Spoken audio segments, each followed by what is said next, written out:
Well, hey there, old worldians. It's Velocirix, back again to do the last of the first 50 turns videos. Now, we will be continuing all of those games and playing them on to their conclusions, but this at least gives brand new players a starting point, regardless of what Civ they are interested in playing. So, the last one on the list is Rome. And in some ways, we kind of saved the best for last because Rome is probably the strongest civ, the strongest nation in the game.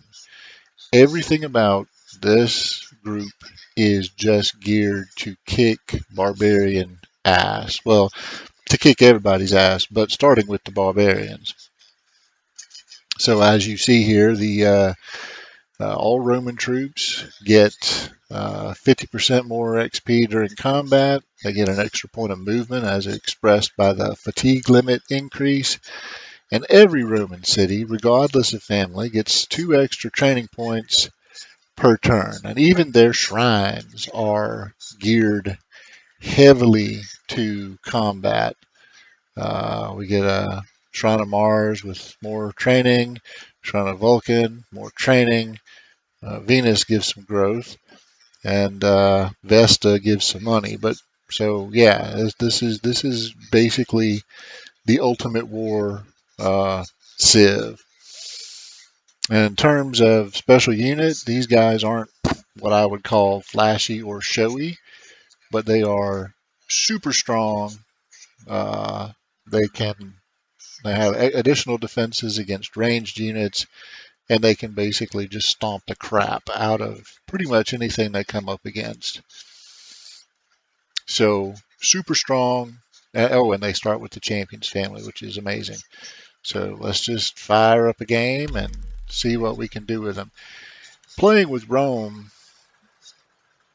almost is almost like playing on a difficulty level lower than whatever one you picked, and they're just that strong. They're amazingly powerful, robust Civ. On the downside, you do start with a brother who hates you, and that could cause us some problems via event. Now, I don't recommend it, but Rome is theoretically the only civ in the game that has access to the champion's family and is strong enough that you could technically get away with not picking the champion's family and just playing with the other three. I'm not going to do that because the champions are just too good to pass on, and it makes Rome even stronger. But I mean, you theoretically could if you wanted to. Now, it looked like if I move here, I can pick up 2 marble quarries. If I move over here, I can pick up an extra. We got sheep to go with my goats that I'm already going to get. Oh, and I could get wheat. No, I already get, if I stay here, I get wheat and goats. Moving here, doesn't really change the equation. Moving here, I pick up the sheep, lose the wheat. Moving here, I lose the wheat and pick up the marble. Well, in the early game, um, food is really my most pressing concern because this tile will give me, when I get uh, animal husbandry, will give me 2 extra growth, and I'm going to get 2 extra growth up here. So that's going to speed the production of early game settlers. There's really no gain to jump out here and get the sheep because then I'd lose my wheat. So given that, and given the proximity of these mountains, I can make some pretty good quarries right here, even without access to those Marvel specials. So I believe I'm just going to stay put right where I am, and I'm going to choose the Fabulous family. I know it's Fabius, but I always murder names because that's kind of my thing. Um, So we're going to found this as the champions. Take a look at the tech tree. Now Rome, in some ways, starts at a little bit of a disadvantage, but that's only really because their combat advantages are so overwhelming. They begin with ironworking, which is how they can build their warriors. They begin with stone cutting, which lets me build quarries right out the gate and unlocks the stone boost bonus card. And they begin with polis, so I can build walls, hamlets right out the gate too. But it also unlocks that free settler. So already we have two bonus cards in play. If you've watched my other videos, you know I only like to have one card in play at a time. So we may be forced to choose between extra stone or a free settler. Well, in this case, it ain't really a choice because expansion speed matters more than a little bit of free stone. So if we have to pick between the two, I'm going to take the free settler. Just right off the bat, I already know that. But Polis is one of the early techs that I like to prioritize and shoot for, and we've already got it. So we start with a big leg up in terms of what we can do and what we can build. Now, one thing that we are suffering a little bit in is combat diversity. Military units, all we can do is build warriors. I would like to change that. So I'm going to I'm going to go with trapping as my initial tech. And I'm going to bring this mini tree up because it looked nicer, I think. Yeah. So I don't know what happened to the tech tree lines showing the relationships between everything. But you know what? It don't matter. Yeah, we're not going to do that. So, yeah. Okay. But this is good. We're going to start with traffic. That'll unlock camps and give us the ability to build some slingers. Now, let's take a look at the general situation. We got three good options. Uh, Marcia the Spoiled, give me a good attack bonus and heals in neutral territory. That's the big thing I'm interested in early on. Uh, Faustus the Younger, give me some XP, which is nice. Uh, Give me a bonus if I got two warriors and they're side by side. And gets an extra boost from healing, but can't heal in neutral territory significantly. King Romulus give me an extra point of movement, so this warrior would then have 5 points of movement, which is insane. A little bit of attack, a little bit of defense, a little bit of critical hit, chance. No, a little bit of attack, a little bit of critical hit, no defense bonus, a little bit of XP, and is immune to critical hits and stuns a target winning hits. That's just insanely powerful. However, starting with the champions, I also have the ability to appoint a governor thanks to the presence of my free garrison. So let's look at what he would do as a governor. We got two choices for governor actually. We could take this lady who is an orator. She's going to give us some more civics and cost us a little bit of money. But Romulus make a good administrator too. He's going to give us 2 growth, which is going to speed the production of our settlers. Training, which makes military troops faster. A little bit of research and a little bit of money. Now, I love the ability to stun those units in the field. That's awesome. That's tactically amazing. But we can't really afford to focus on the tactics early on. We need to focus more on the strategic concerns. And the biggest strategic concern is growing quickly. So we need to get those settlers pumped out, even though we don't know where to put them yet. We need to start thinking about that. So I'm probably going to appoint Romulus as the governor and put somebody else in charge of the slinger or the warrior unit. Now let's take a look. Actually, we do know where to send our settlers. We got Site B, which is connected by way of this river, so we won't need to build road. That's cool. We got Site C, which look like if we bust this fog away, it will be connected by water, so we wouldn't have to build a road for that either. We also got 2 ancient ruins,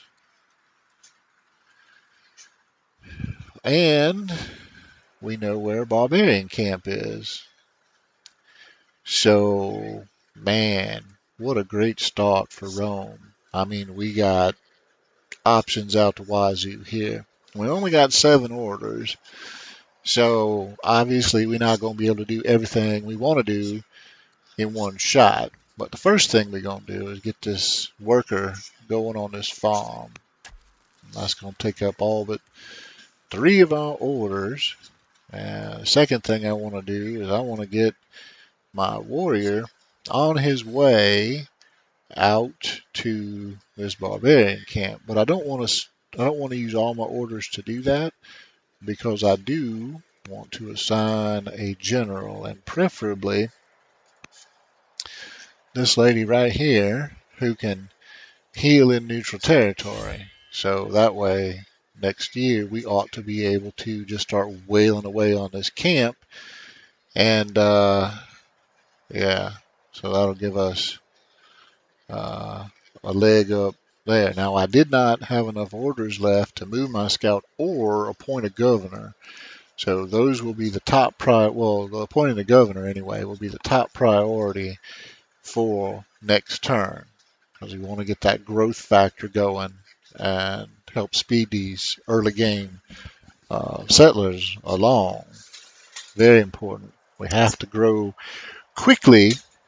Well, the more quickly we grow, the more quickly we can, firmly establish ourselves. And the faster we get those new cities planted, the faster they can start producing units for us. So, yeah, all of that is good.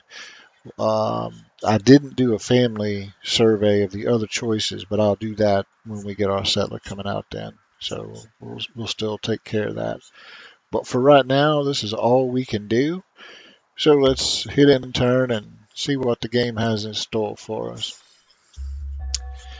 All right. Well, as promised, okay, our settler going to finish in 5. So let's put Romulus in charge. That does shave a turn off, so that is helpful. We got 7 orders left. We're going to spend an order to take the high ground. We're going to spend a second order to take the high ground. Now let's zoom in here so we can see. So none of this is cross river attack. So pretty much anywhere we go, we're going to deal, any of these 3 tiles we go to, we're going to deal full damage. Well, I'm going to choose this tile because not only will it give me an attack, but it will also help clear some more fog out. And I want to see what else we got to work with here. All right, so we did a big hit. We got 15 XP for the hit instead of 10, because that's one of the many Roman combat advantages. And I've got 2 orders left. So I believe I'm going to send my wayward scout up toward this ancient ruin. We scout around up here real quick, and then he'll make his way down to this ruin, and then finally down to this city site. Look like it's the more attractive of the 2 to me. So my scout will probably just head down this way, or my settler, when he gets done, will probably head down this way, even if we haven't fully scouted it yet. Yeah.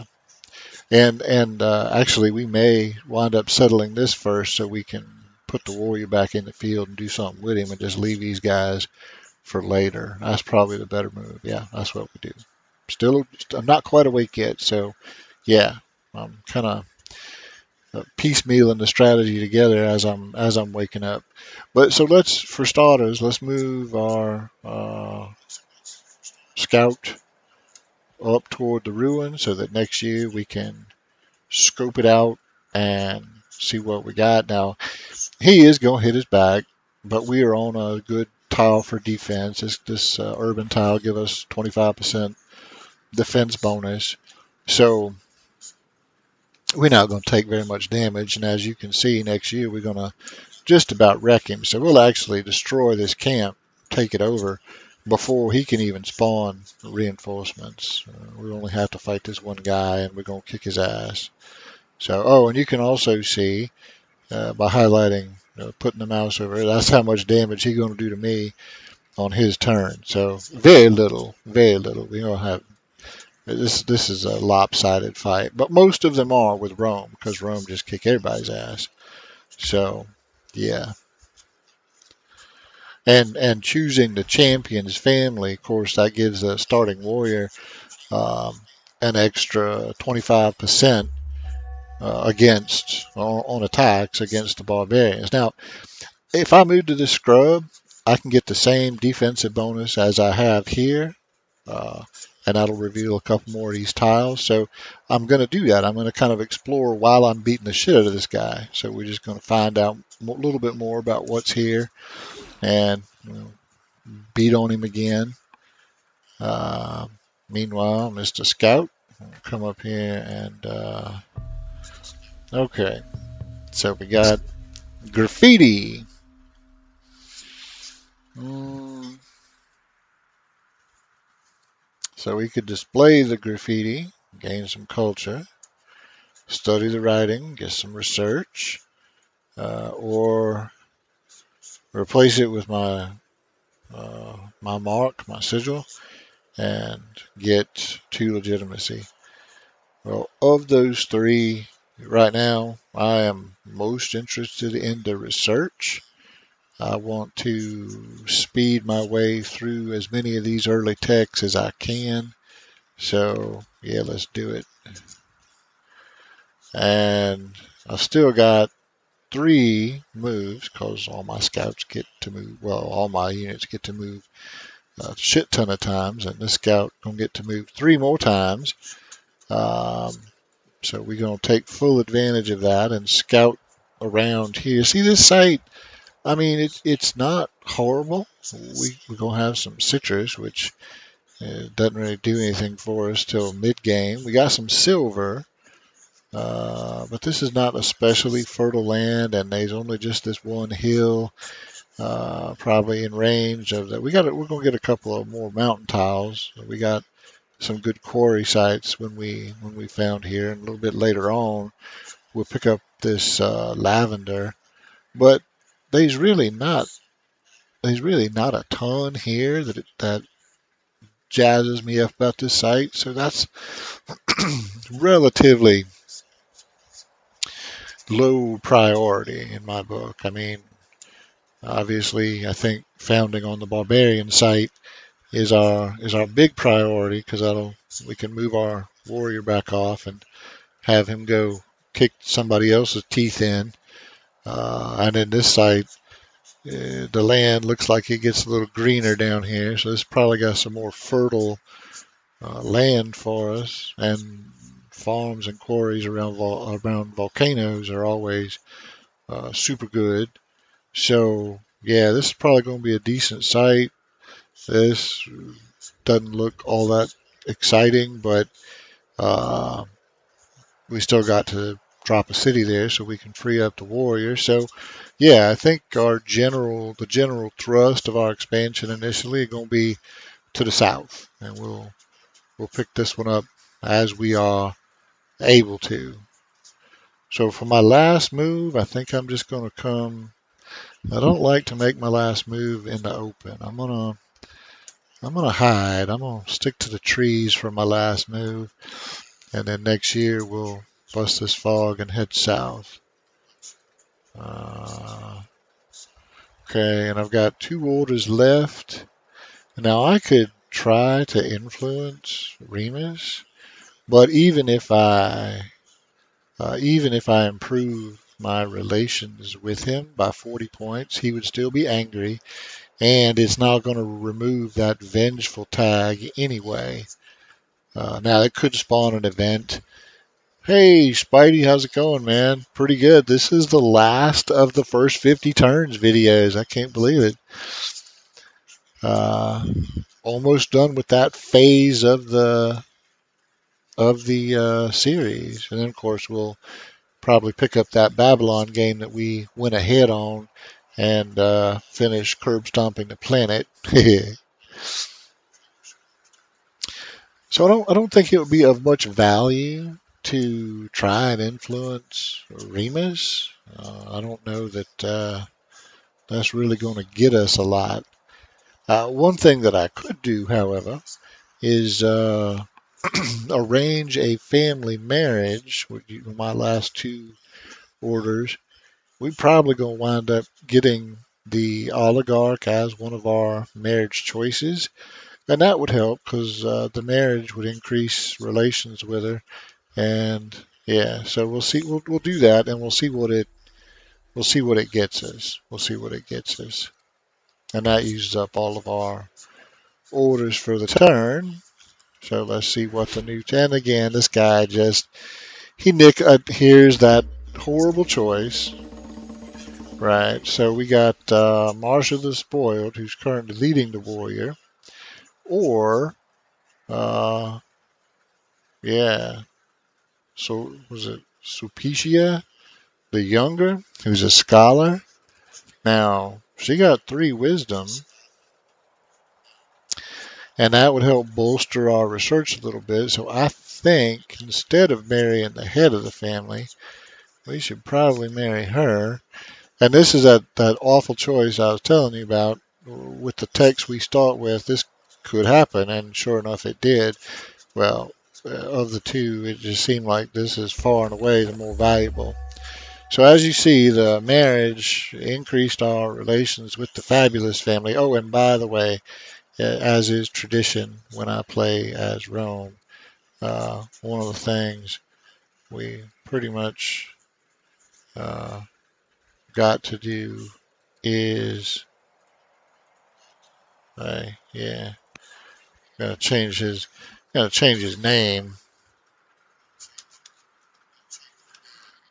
He is the Emperor Fabulous of Rome. Thank you, Eddie Izzard. And yeah, so Fabulous the founder. We got to do something with this worker. We got to keep him busy. Uh, I like, yeah, I like the idea of putting the quarry there. We're not gonna, yeah, let's do that. We need to get the stone production up, so I'll probably wind up quarrying most of this, and probably these two as well. So that give us a little surplus of food. We on our way to having a surplus of stone, and we on our way to having 2 settlers just a year apart. So we'll be able to found these 2 cities very quickly. Well, let's finish kicking this guy's ass, and we are already only 40 points from a promotion there. All right, we're gonna move our. Ooh. Okay, so the Carthaginians are right next door.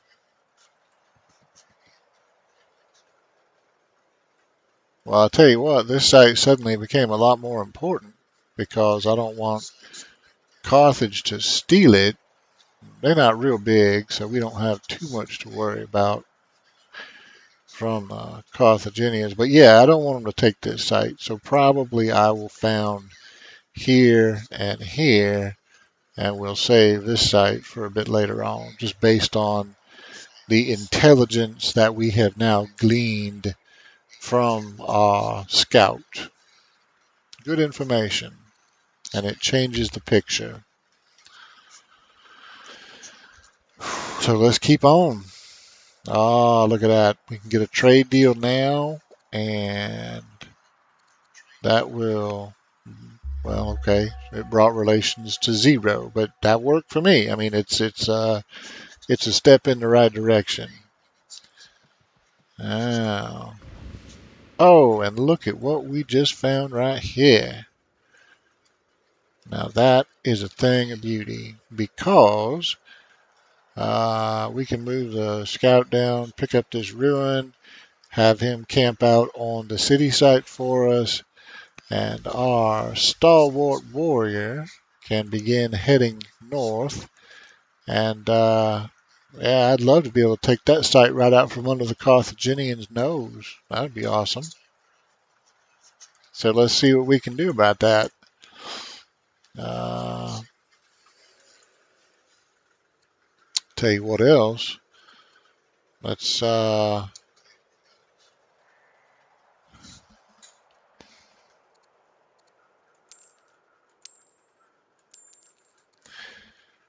sell off some wood because I've got some trees I can chop if I need to get more. And yeah, let's influence her. See if we can continue to get our relations bulked up a little bit. I like it.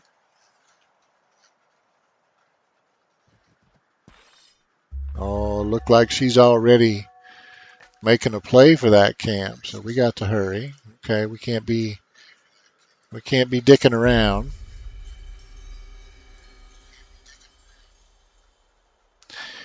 Now here, I could use the extra bodies. I'm gonna take the scout, even though I'm tempted by the research, and I'm gonna do that specifically so I can move a scout to hold this site, which will let me go ahead and move a warrior up this way. Now that took all my orders, so I'm unable to move my uh, settler this turn, but I do want to make a priority out of getting up here so we can start attacking this camp, because if possible, I would like to beat the Carthaginians to it. Um, so we'll see. Now I think I am going to take a moment and build a warrior. And I can do that super quickly because we've just got a ridiculous amount of training points. And with that free settler, that's going to give us 3 cities out the gate anyway. So having that extra warrior would dramatically increase our military potential. And yeah, so let's do that. And then we'll end our turn. Hey, PK.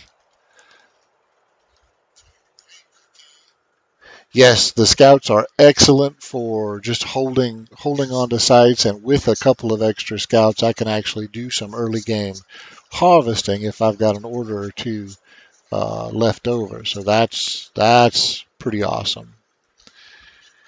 Now, of these are all really super good choices for Rome. 2 of their shrines give us extra training. That's amazing.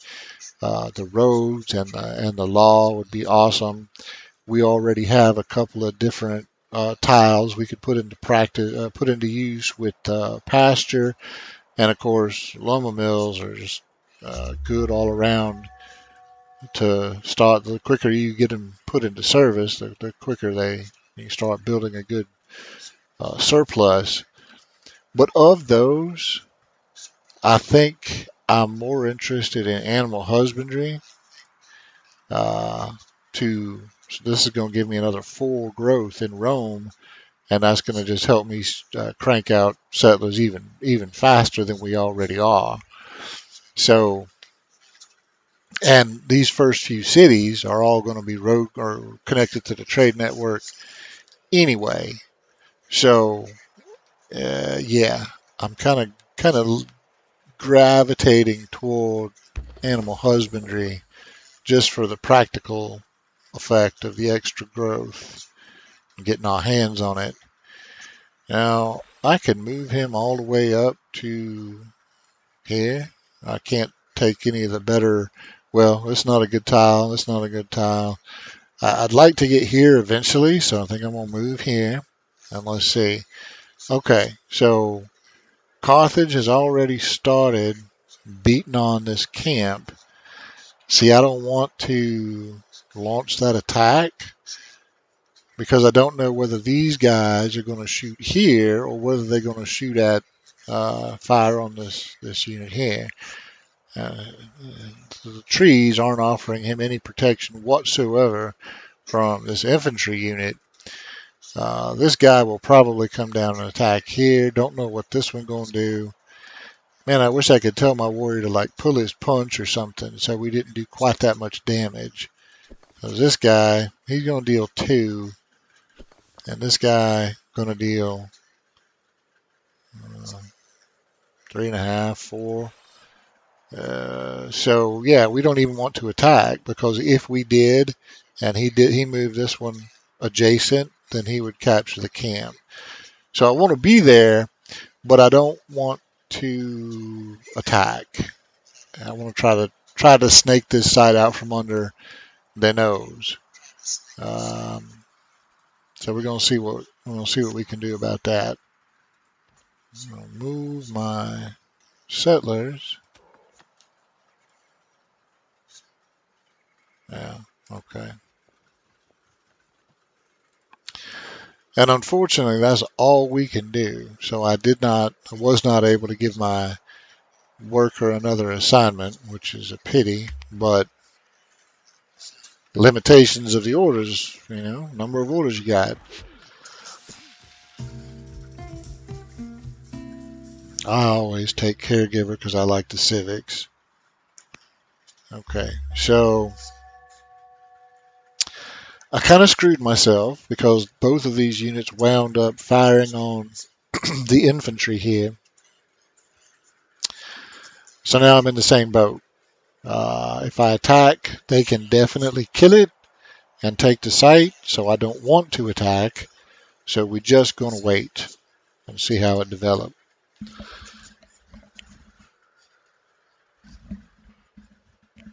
Hindsight, knowing that of course, now my attack could have changed their behavior, but if I had attacked last turn, I could have taken it this turn.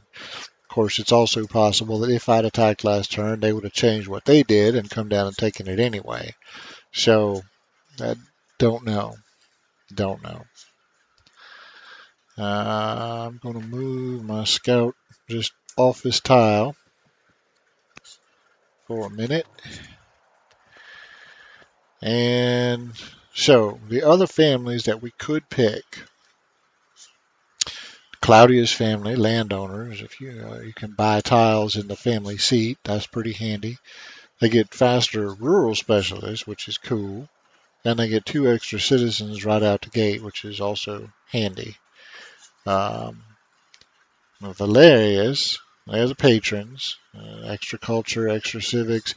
Significantly, they can hurry projects with money. So, like if you build the walls and archives and all that, you can just punch that out with money in their cities, which is very nice. Um, and then the statesmen are the ones that give you the treasuries in all of your in all the cities of these families. Get an extra order per statesman city, um, and you get 400 civics as soon as you found. Uh, yeah. The stonecutters are excellent, and that's probably the reason that I will take the landowners and the statesmen. That's going to give me a good mix of economic factors. I can get rural specialists fast, including those stonecutters. I can get free treasuries without even having to tech. So that's going to help with the money.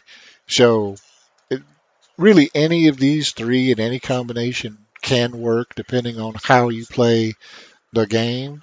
But in terms of guns and butter, well, there's your guns, and then here's your butter right here. So that's kind of the way I would structure it. Now, in terms of, since we found another city up here, it looked like, yeah, okay. So when we found this, we're going to get the lavender. We're going to get the silver mine. So there's nothing to be gained in the short run by buying tiles there. But what about here? If we found this, I see, and this is where my scouting kind of bit me in the ass, or my lack of scouting. So let's come down here and just see what else we got, right? Okay, now, so if we leave the thing right here, so we still not gonna, there's no compelling tiles just out of reach of the initial borders to buy. So it ultimately, I don't think it matters much which family gets what city. Doesn't look like it.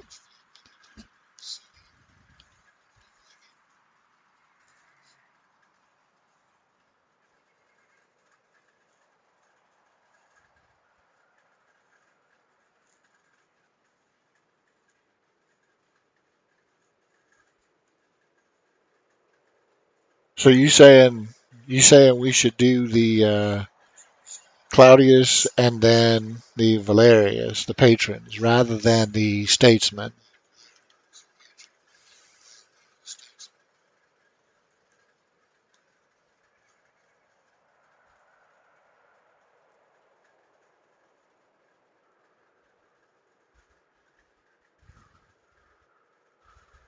Okay, well, I think we all on the same page then.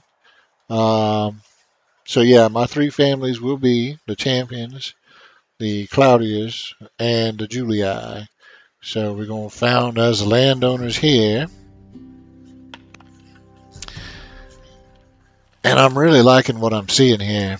So even if we don't get this site from uh, Carthage, we already have another place we can go, and that's cool. And it's along a river, so once again, we will not have to worry about uh, road building except for London, which actually don't look like it'll be hard to connect at all when we get to tech.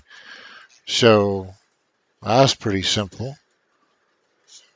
Okay, I I like it. Let's go ahead and get our third city founded. Make sure.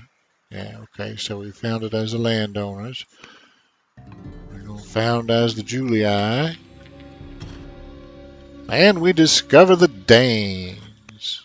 And get some free shit. And another barbarian camp. Well, now I'm glad I'm working on a second warrior. Uh, yeah, I agree.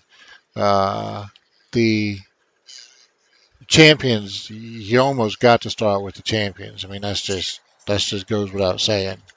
The extra bonus plays nicely with Rome's. Although in fairness, now Rome is so strong on combat that I feel like I could actually play a successful Rome game and skip the champions. And they're the only family I would even consider. They're the only nation I would even consider doing that with. But Rome's other advantages just give them such good combat capabilities that if you wanted to, and I don't know why you would, but if you wanted to, you could probably skip the champions and play with the other three. But yeah, champions first, paired with two super good economic oriented families, man, that's just hard to beat.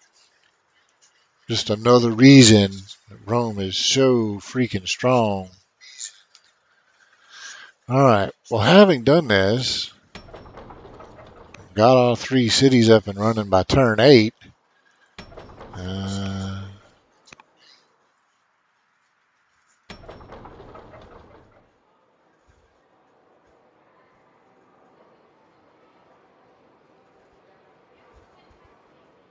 yeah, I mean the champions are just the premier uh, combat family, and pairing them with the premier combat nation just makes sense. But I mean, Rome, even without the champions, Rome automatically get the 2 extra training in every city, regardless of families, which of course stacks with the champions. And they get the faster promotion. So I mean, technically they're strong enough to stand without the champions, but it just seemed like that kind of blunts them a little bit. But I mean, I'm sure you could make a successful game out of that with the Romans. And we're out of orders, and I don't want to attack here because I'm hoping what'll happen is both of these units attack next turn, don't quite kill him, and it don't look like they would kill him now. And then I could come in for the strike the killing blow and Oh yeah, yeah. I mean the +2 training everywhere. That's amazing. And then the faster promotions due to combat XP is just yeah. It's just that's why Rome is almost always at the top of the charts. When you're not playing Rome, you watch. You play game after game, and if Rome's in it and they're not hampered by geography, they're almost always on top. And I mean that's why because nothing can trump the extra point of movement, the faster promotions, the extra the extra training point is just yeah, Rome just got it all, the complete package for killing shit.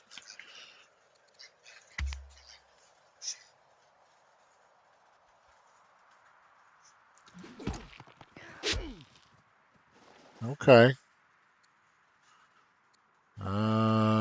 Well, yeah, we're gonna control 5 military units. That's kind of a given. All right. So, oh, and look at what those dicks did. Oh, you freaking giant pus-filled nutsack did not. All right. Well, we're gonna again just wait, cause I mean now it's a no-brainer. If I attack, he's definitely gonna get the camp. So, man, you guys suck. I know, it's like, it's annoying. It's annoying as shit. Aside, though. Oh, and look, we are at the bottom of the map. That's handy to know. Good to know. I'm a snag, yes. Oh, I like that. Hell yes, I like that. That was a big old boost to research. All right, well let's get the worker doing something other than stand there with his thumb up his butt.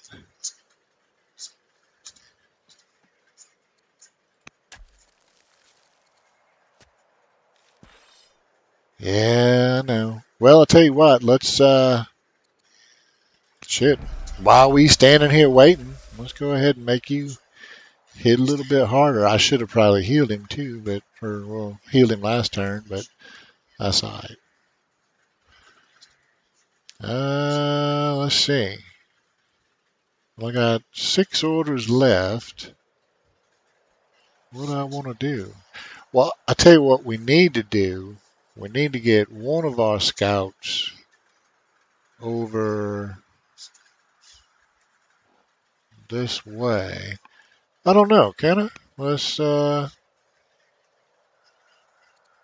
see. No, no, I can't marry her. Hmm. Well, I mean that's all right. We still for year 9. I'm pretty happy with our research. So, well, yeah. I mean that's almost worth it for the damn. We might have to arrange an accident for the old wife. You know, I don't know, but all things considered, even if we can't do that, uh, 28 research in the first decade. That's uh, that's pretty good. All right, we still got this one order left. I'm gonna just stop moving down the river a little bit, see what else we can see. So we'll have our warrior out next year. I'm gonna probably just send him over this way. Although I don't know, we might depends on what the standoff, what happened with the standoff. Let's see. Okay, so he screwed up. Never interrupt your opponent when he's making a mistake. So we will. It took us a little bit longer than I would have liked, but I'm happy we got that site. We immediately gonna start working on another settler. Definitely bound for there. Uh, Old Dito reasonably happy with us, considering. So that was excellent. That was excellent.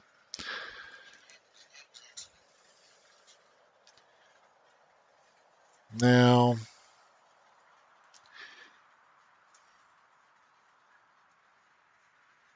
okay, when we get this city founded,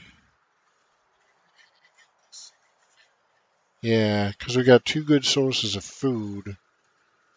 So we may put this city on making a settler as well because we are already expanding more quickly than we can keep up settler wise. We'll come out here.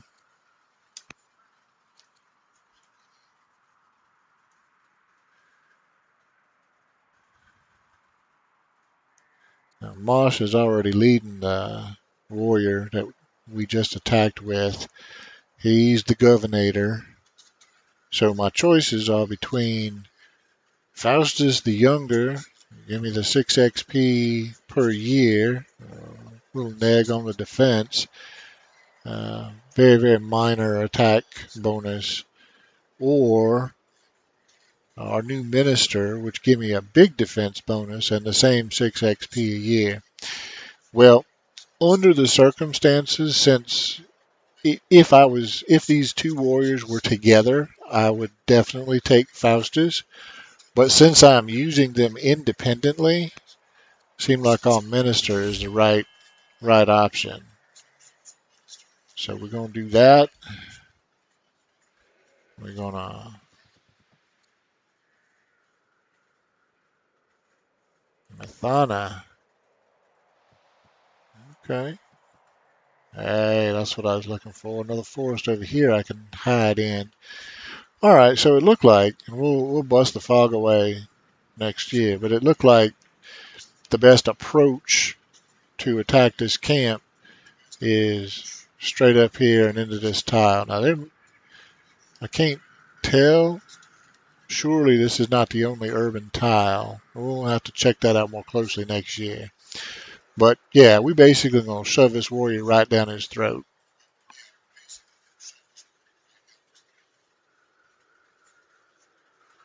And I believe I'll just park my scout here and let my warrior get ready to rumble again.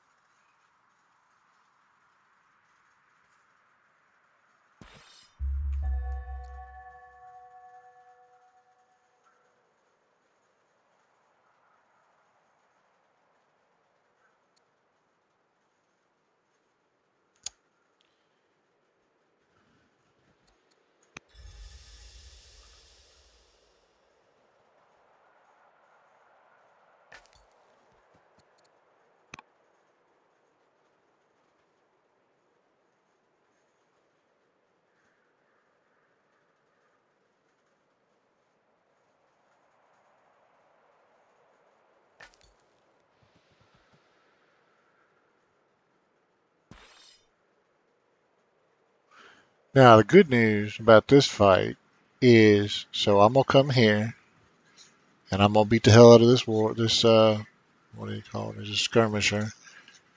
This guy probably gonna move here and attack me, but he's gonna attack from across the river. So we're not gonna suffer a whole lot of damage.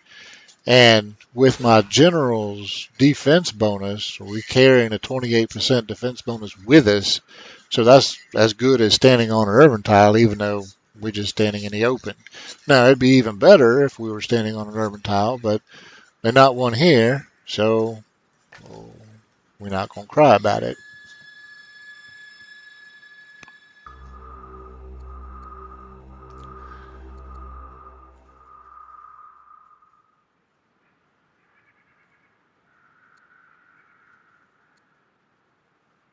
I am definitely taking the research.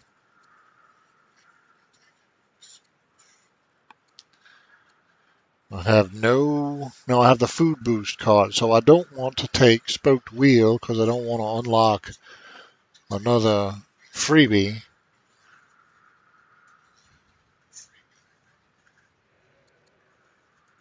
I want military drill. I want to be able to build barracks. I'm not going to prioritize barracks right this second, but if things go sideways with Carthage, I would like to be able to speed troop training even more. So, yeah. That's what we're going to do. And now that we have animal husbandry, after we finish this quarry, we're going to jump right on these to increase our growth so we can get some faster settlers uh, out of Rome.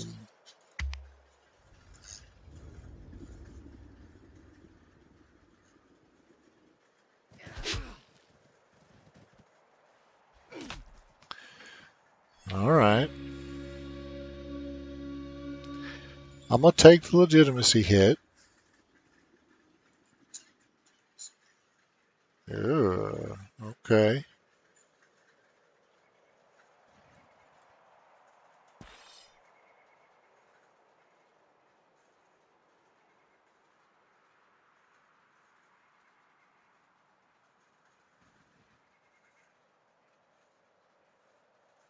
Well, no good way to lure him anywhere. I wonder, though, do we even need to fight him? We may not.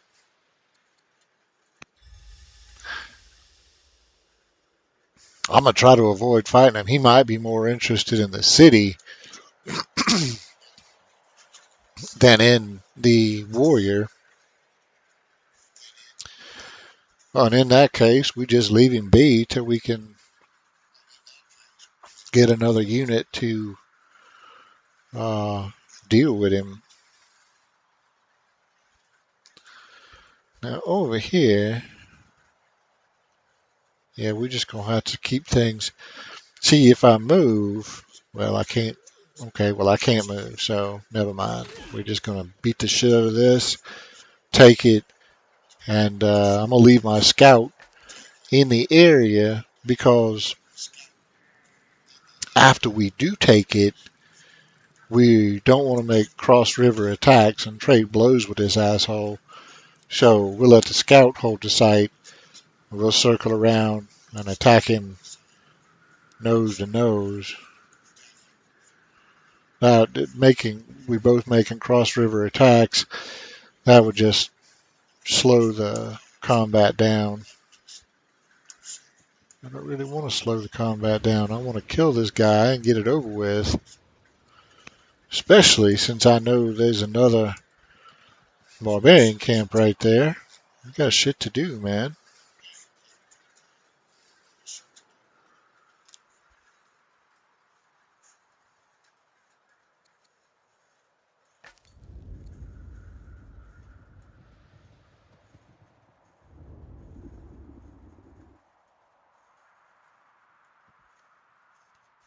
Okay.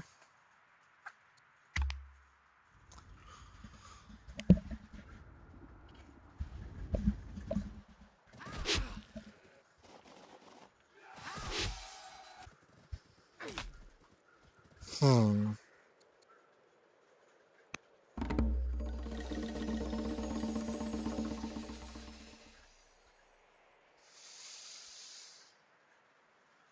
We don't have a whole lot of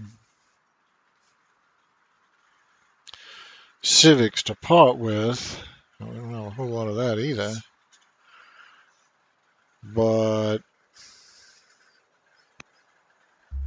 okay, that still leave us 30 of each. That's not bad.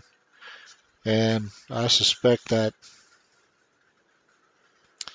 increased relations with the Carthaginians a bit more. It did. So let's try to influence good King Ashurbanipal and see if we can get him to play nice with us. Okay.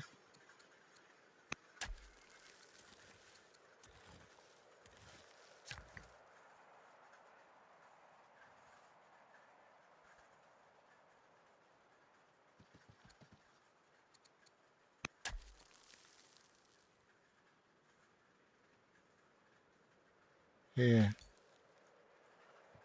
Oh, that's not gonna work. Well, shit.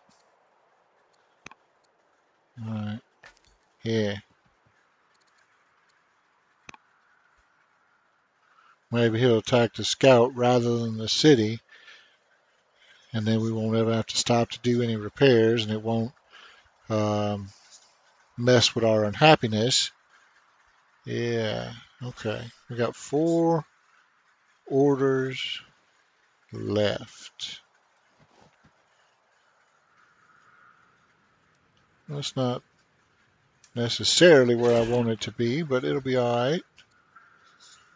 Well, we are currently standing on a hill. That would be useful. Sure. Okay.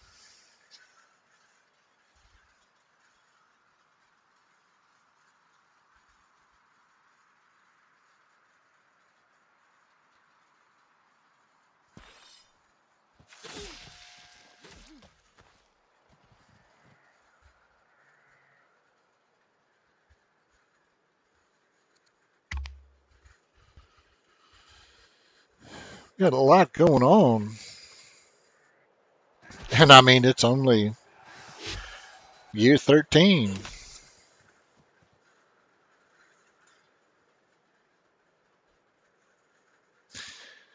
Well, I'm going to take the food.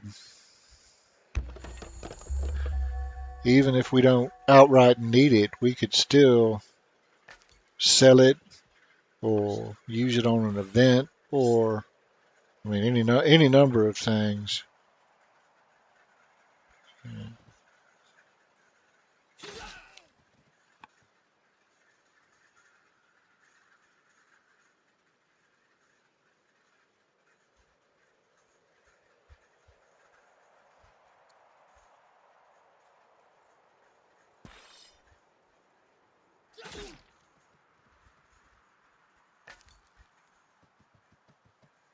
Come on, hit me, not this. You know what? We're gonna buy some salt.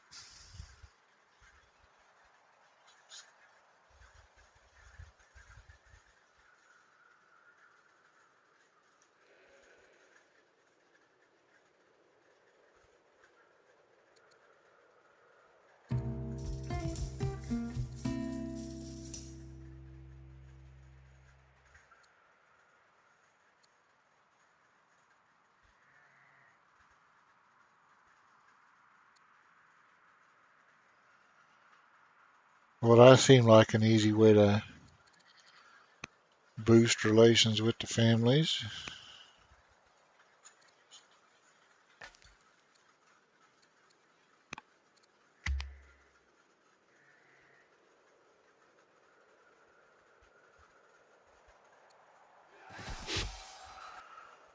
Oh man, they're just all about attacking London.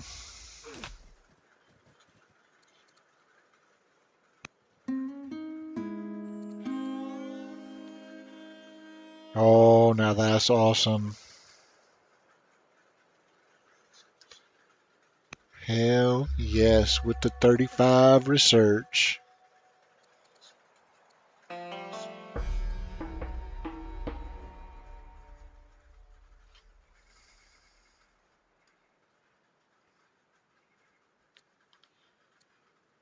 Well, I definitely like the extra courage for both me and her. That's going to make her even more effective in the field.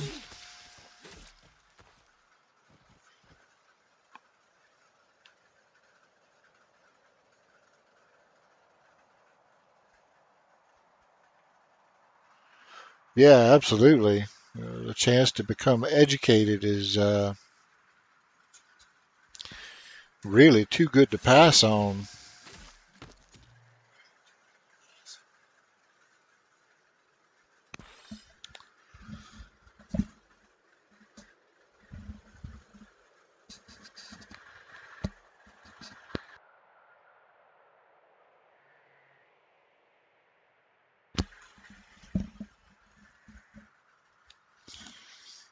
Okay, so my problem this game is we expanding much more quickly than I can build settlers to support it. we're gonna have to rein that in. I mean, we don't we literally don't have enough units to uh, guard any additional sites at the moment. So we got to get a second city that can produce settlers in a reasonable time frame, which look like it'll be this one. And then we got to take a minute because we expanding like crazy.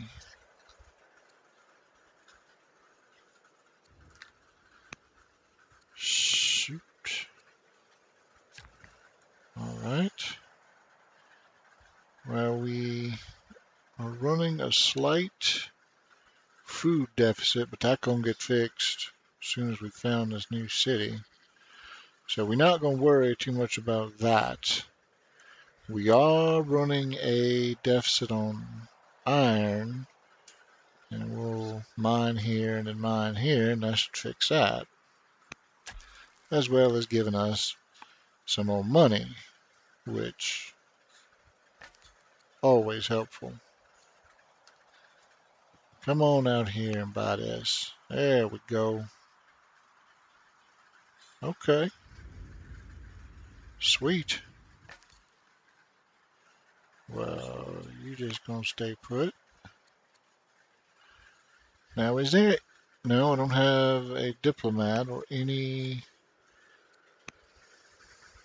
Hmm. Let me check out.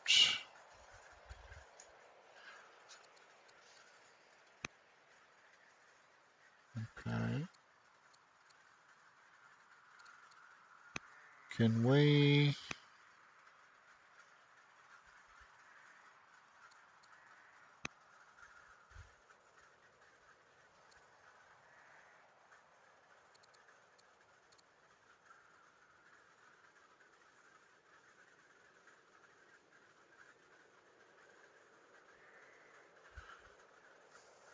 No, no.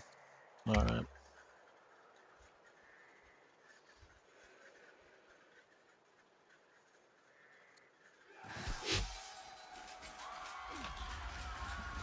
All right, you dicks. Well, I don't know that I can pass on the lumber mills.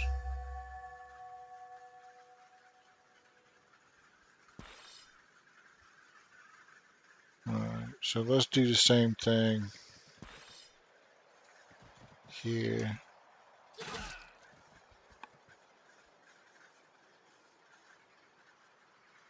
And then we'll come over and beat the shit out of this guy finally.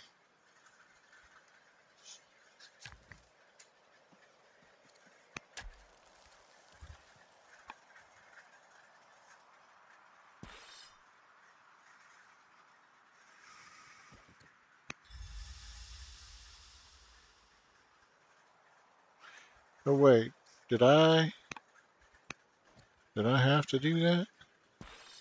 Yes, this is she cannot heal in neutral territory, unfortunately.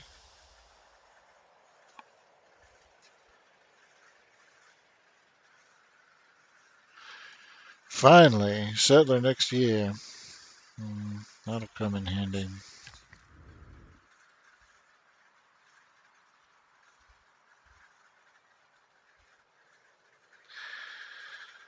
Since we are running a deficit in metals, I believe I'm going to put a triad of mines here, even though these are good quarry tiles. Well, this one's good quarry tile too, but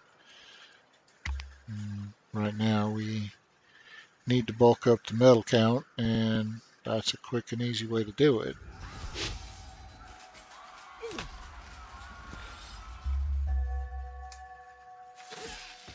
Alright, so let's end you mine here.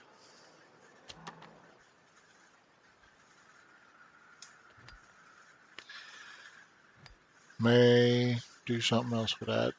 We'll see. Alright, close enough to full.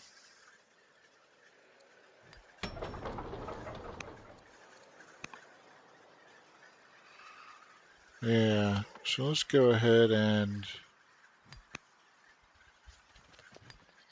get you planted.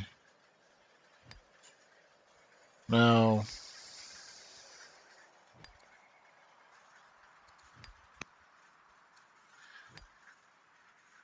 yeah, okay. That's kind of what I'm leaning toward anyway, but let's do it.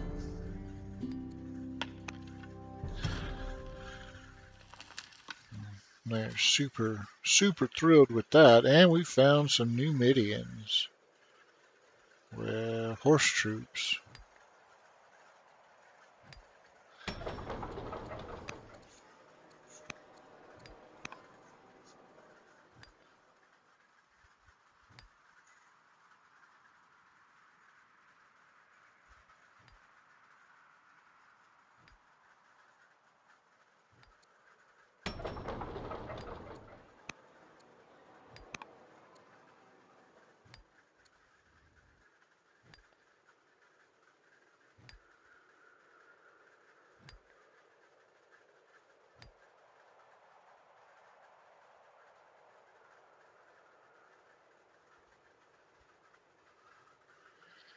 So year 17, we got 4 cities, 2 military units, another on the way, 2 more on the way,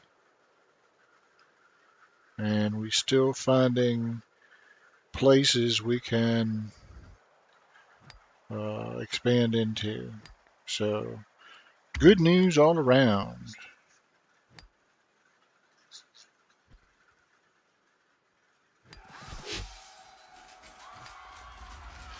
Yes, that's exactly what I was thinking. Maybe interrupt the mine triangle and move this worker over to have him start working on a farm. That's why I took the slinger out of the queue. We build a worker. He helps maybe, well, he won't help speed it along, but then this farm will be done and another farm will be working on when we start cranking out that, gearing the city up to do another settler, and that'll help us catch up a little bit on our settler building so we can get some more cities in place. All right, so can we just kill you? Let's just kill you, and then I'll heal up and get ready and all that. Okay, so you're more or less ready to go. Uh, okay.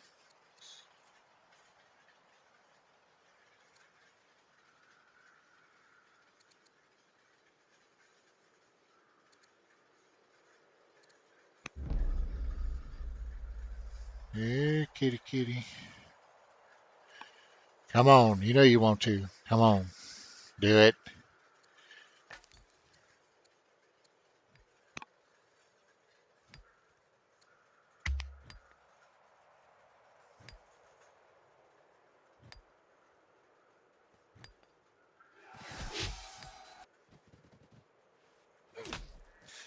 Hell yes.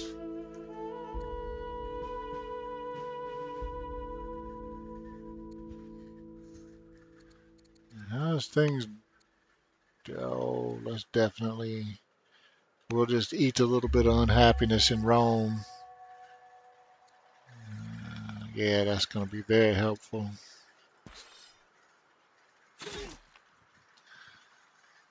All right.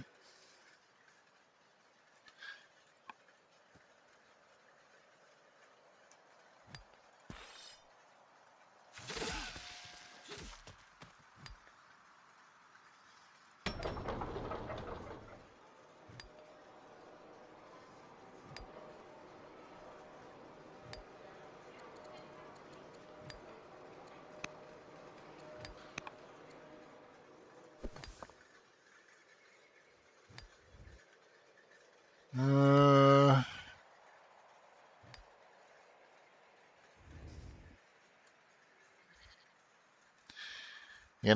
nothing yet. Don't do anything yet.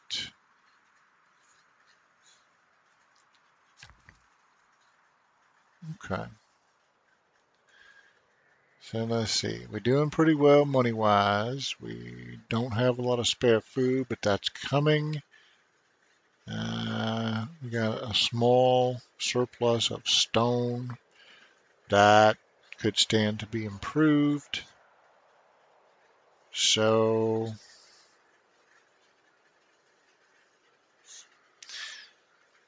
uh, yeah, okay. Stone.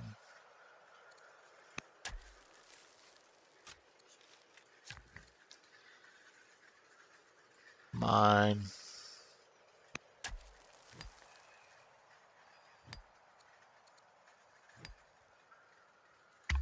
I guess good.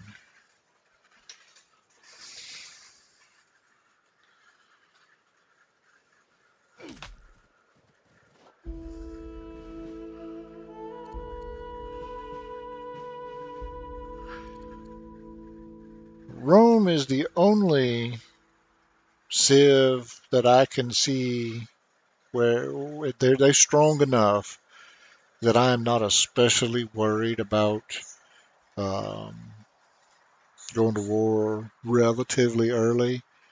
I mean, they got enough combat advantages that even if we are slightly weaker than our rivals out the gate, we can very quickly make up for that. Um, I believe I'm going to have him study tactics.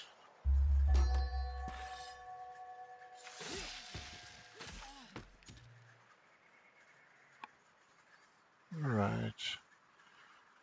Now next year we're going to be able to pair a slinger with this boy. I think what I'll do then is next year we'll come back, get a little healed up, slinger and warrior move out, and we'll get serious about taking that camp.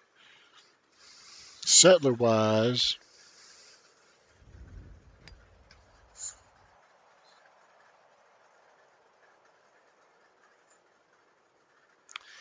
Carthage is the biggest. Syria worries me more though. But I believe settler wise, I'm going to found the next city here.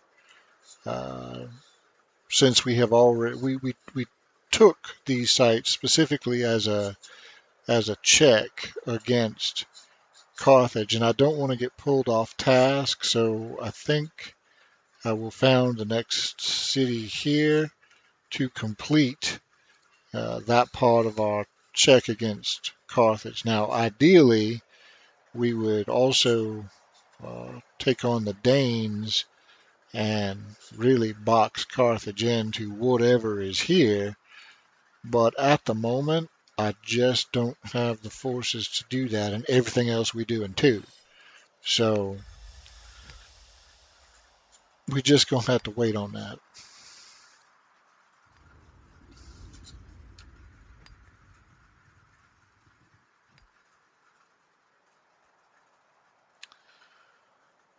I got 12 orders, and you telling me I can't do dick with them? Really?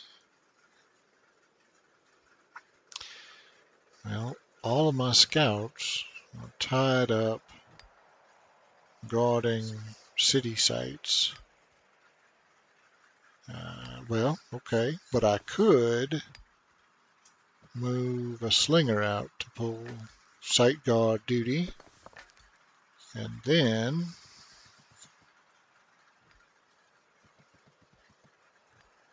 get to some additional exploration. Okay, well, we're not doing a very good job at keeping Carthage in check because they're just coming right down this way. But we are at least limiting their options. And actually, this might not be the worst thing because it, their borders are pushing closer to Assyria. And, I mean, Assyria and Carthage decide to go to war, we could just sort of sit back and watch the fireworks and bulldog whoever comes out on the losing end of that. Uh, no real missions. We're talking about ambitions. We got the one, we're about to achieve it. But no, everything been kind of smooth sailing at the moment, although we are expanding faster than I.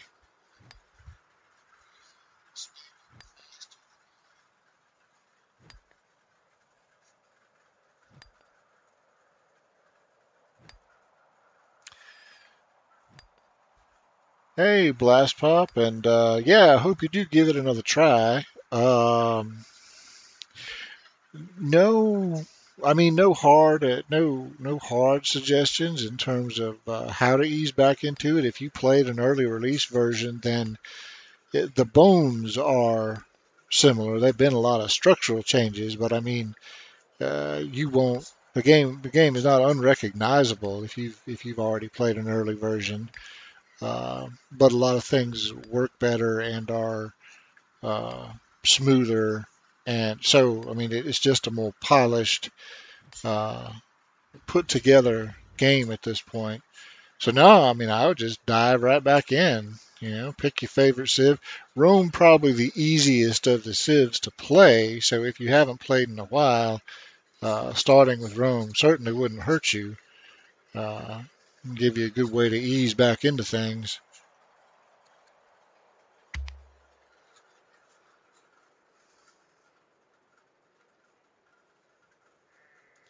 Well, that works too. That works too. And hopefully, watching this video will help jog your memory a little bit.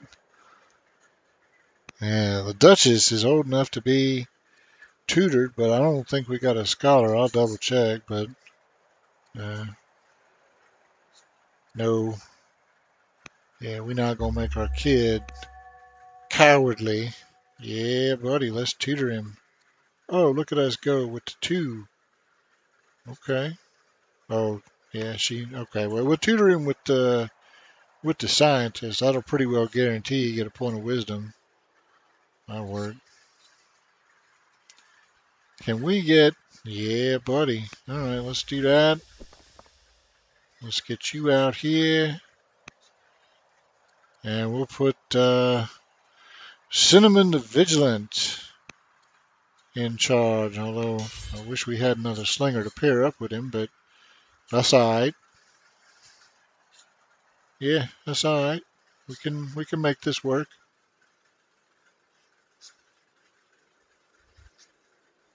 Oh yeah, I mean, well, Rome is just such a beast on the combat front, and so even if you're not especially adept at the tactical side of things, it almost don't matter. I mean, you could just roll right over somebody with Rome.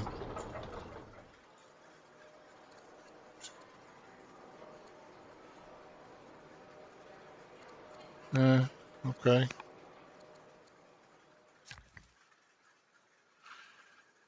Well, what? That's all we can do? Well, then just come here and chop, and then move.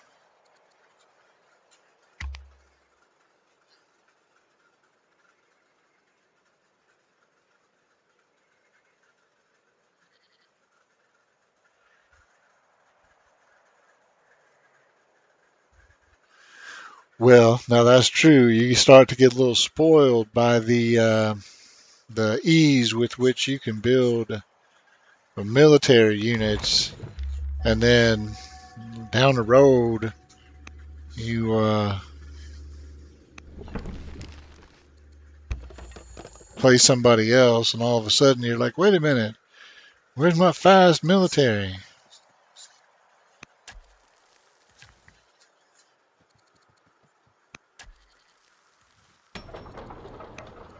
There it is. Okay. So that'll actually be like a settler in 7, probably, with the 2 farms finish. That works.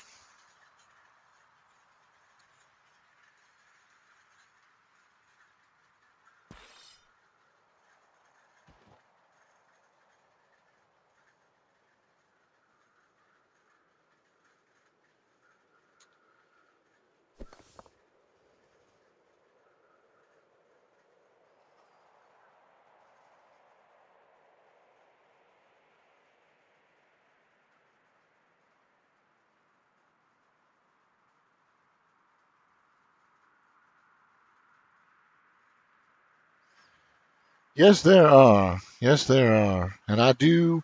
I need to get a scout down here and see what's on the other side of this big band of hills. There's probably some cool stuff over here, and I just hadn't been able to uh, do anything about it. And I've only got only got 3 orders left.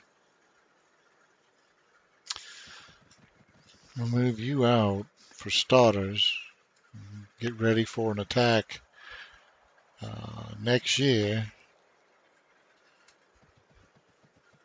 We'll come over here a little bit.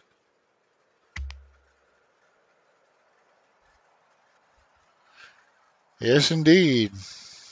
Fast military with Rome is.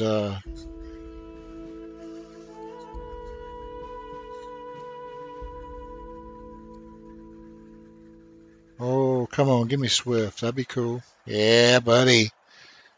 Yeah, now this kid is shaping up very well.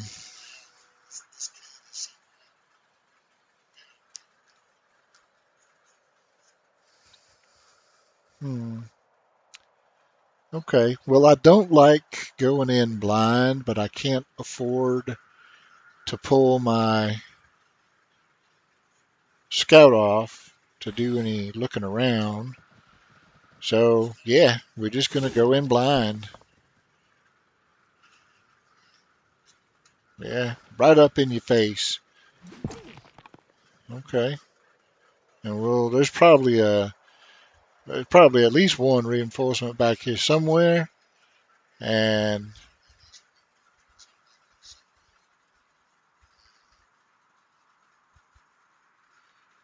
oh yeah, yeah. No, I don't think we don't have any ore, but yeah, if we can find a source later and make sure we give that to the champions, oh, that's a sweet city for them.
Huh.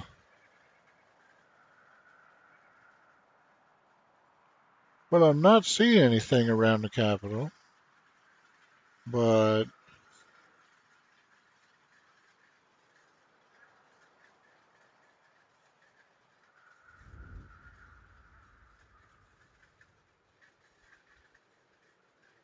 we will definitely keep our eyes peeled for it, though.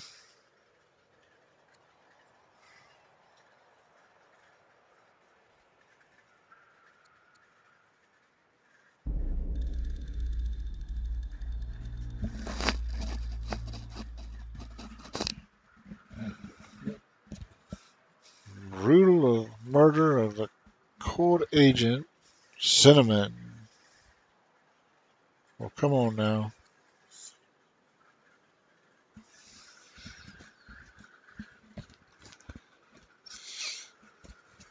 Hmm. Cinnamon, what you doing, buddy?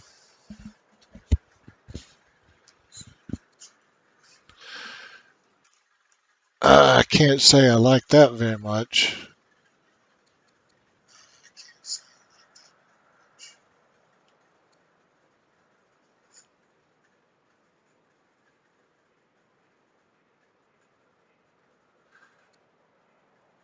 Okay, well, that doesn't look like it's going to affect our relations with the Carthaginians, and it will make me a strict leader, which I like.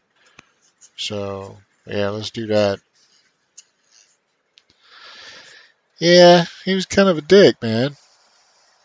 But we got strict out of it, and that's pretty good. So, I mean, I can't complain about that. So we got a settler coming out next year. Uh, right, we can heal on the run with this lady. Yeah. Of course, we don't know where we want to go, so let's start by moving the scout.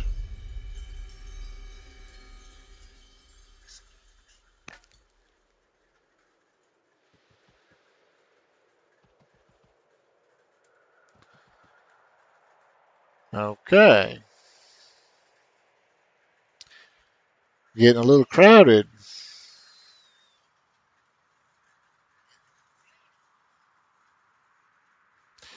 Interesting mix of neighbors, too.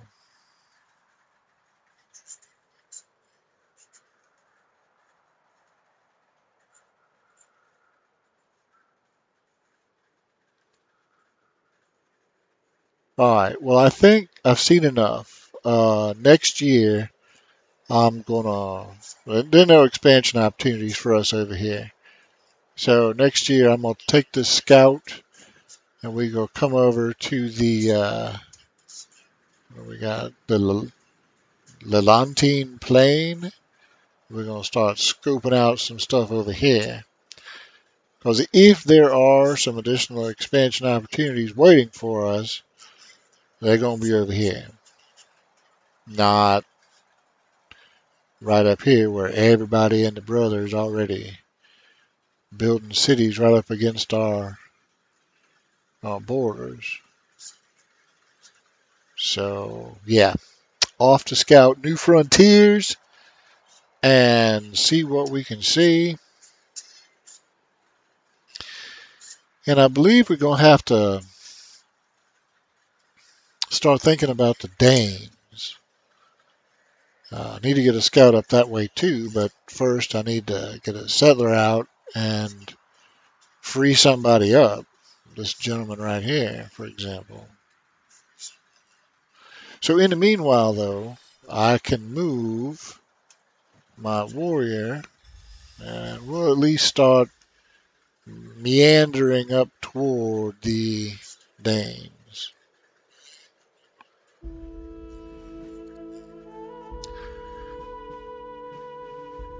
Okay, well let's do some philosophy with you, young child.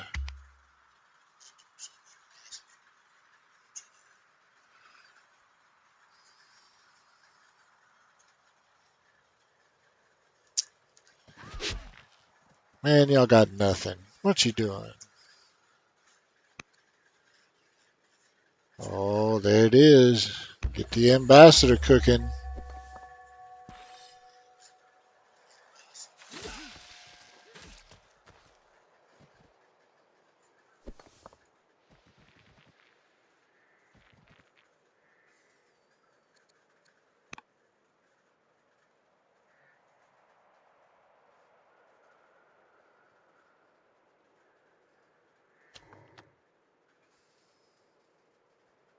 Okay.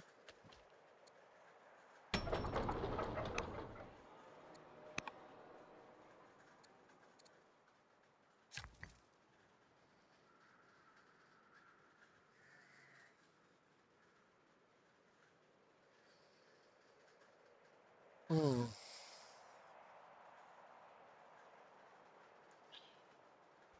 Well, is that? Yeah, see now why you want to tell me to build a lumber mill there when this one will give me 8?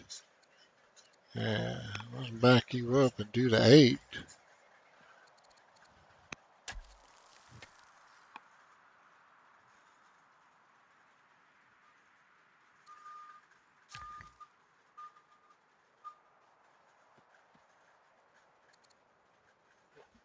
That's easy enough to fix.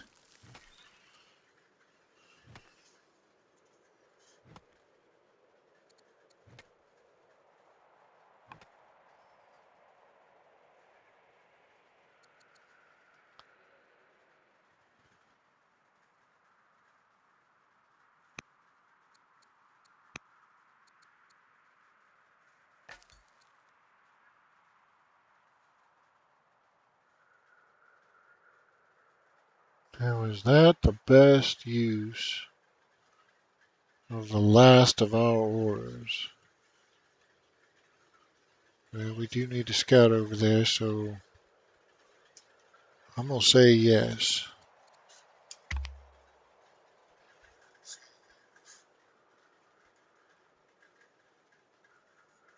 Well, that could be too. Could be what it was looking at. We are now known as Fabulous the Good. Haha.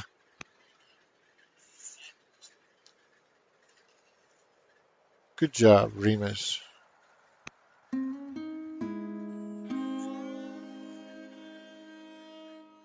Well, Carthage is still the big dog, although improving relations with Persia would at least get them to not be negative. So let's do that. And then let's influence old Cyrus as well. And see if we can get something cooking along those fronts. Now,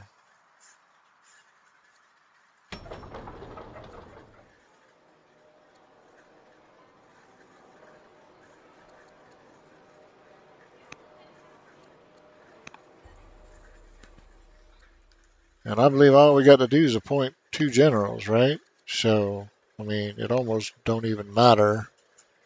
And let's just, okay, so you're in charge. And do we have another, we'll have another military unit like in a year. Wait, do we have one right here? Yes, but we'd have to pull King Daddy out of the capital. Well, you know what? Let's do it to get the ambition, and then we can always put him back. Shit. Not like it's gonna kill us to lose that for a turn.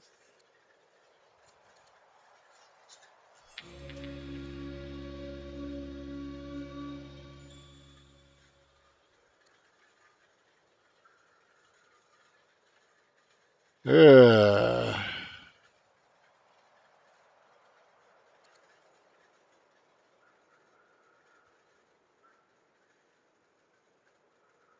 well,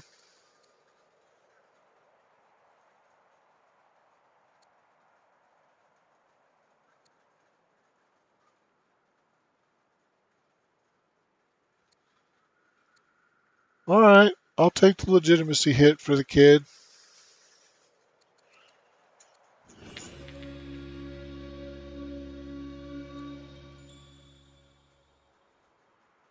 Okay. Well, this guy can just plot. Fuck you, Cinnamon.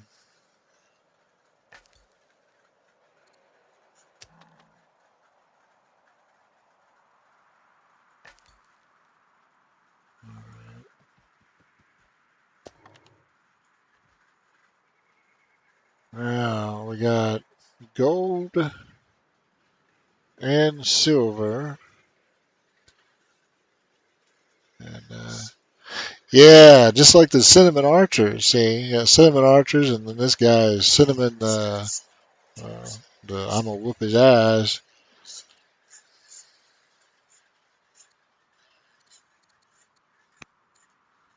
All right, Julia, you guys are gonna get this.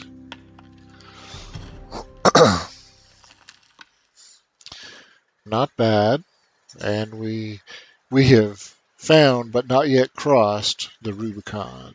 So, but now we know where it is.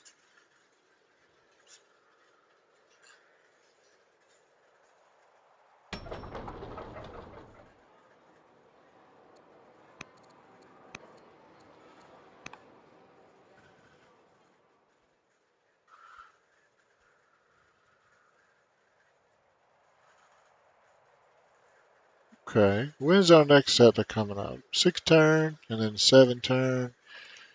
Man, that's a long time.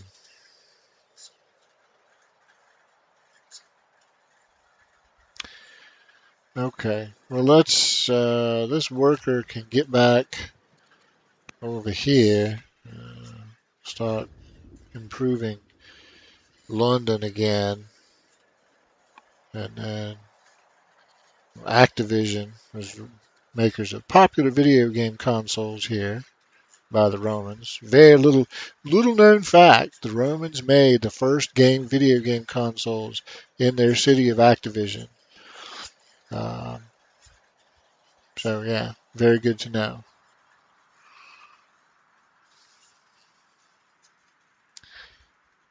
I believe you're right. Definitely, and we have so many options as far as who do we want to kill. I mean, everybody just seem ripe for the picking. Well, I mean, right now, okay, granted, they are showing up as much stronger and blah, blah, blah. But you know what?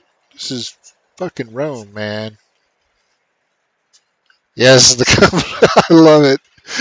I love it.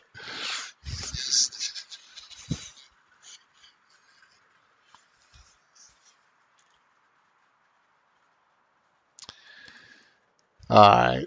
Um, yeah, so broadly speaking, I believe what we're going to do is scout the area around the Danes and probably just put them out of their misery. The Danes don't realize it yet, but they secretly want to become Roman citizens, and so we're just going to help them realize that ambition and block another possible expansion site from the Carthaginians. All the while, kissing up to the Carthaginians and playing nice with them while trying to slowly strangle their options because that's just how we roll. Yeah.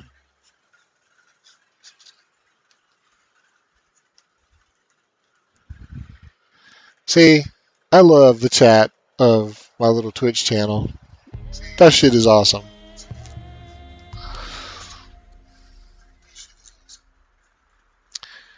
Okay, now in prior builds, uh, choosing this option would add the growth onto whatever you were building if you were building something that required growth, which would give us a faster settler. I don't think it works that way anymore, but let me check. So right now we got a settler in 6 turns, and if I do this and it still works the way it used to, yeah, no, see, it just added the growth onto the growth and not onto whatever you're building with growth. So I don't know if I want to do it that way. That used to be my go-to choice, but they changed that. All right. Uh, yeah, having him as a tactician. Although, although, oh shit, I don't know. If we make him a zealot, the zealotry will stack with Rome's +1 fatigue. So all of my military units, all of my units, period, will have 5 points of movement when he take over. I mean, holy shit. That's off the chain good.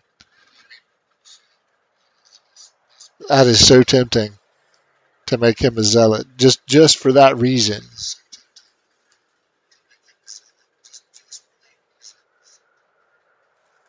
And he's swift too, by the way. So put him in charge of a unit and he would actually have 6 points of movement.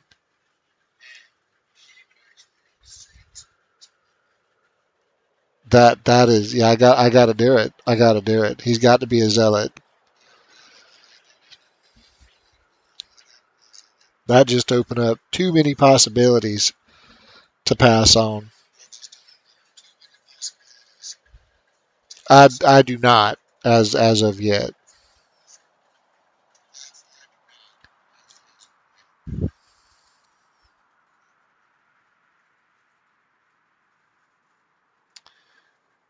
6 connected cities. Why does it say only 2 of 6? We got,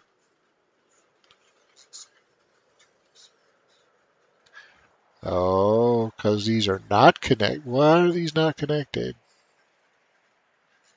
Why are you?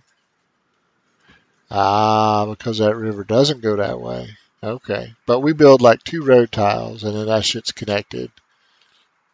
So that's easy enough. Okay. Well, then let's take the six cities. That's an easy fix.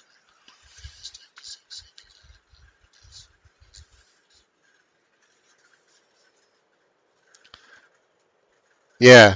Yeah, I mean that just would be it. And I think we could get, if we don't, so far nobody has even founded a religion, or at least not a major one. Um, but we could I think we can get a religion from some damn where. And I mean, because Fabulous the First is still alive, so yeah, we get a religion, make it our state religion, and really play into the strengths of that zealotry archetype. And I mean, we ready to go curb stomp some people with that.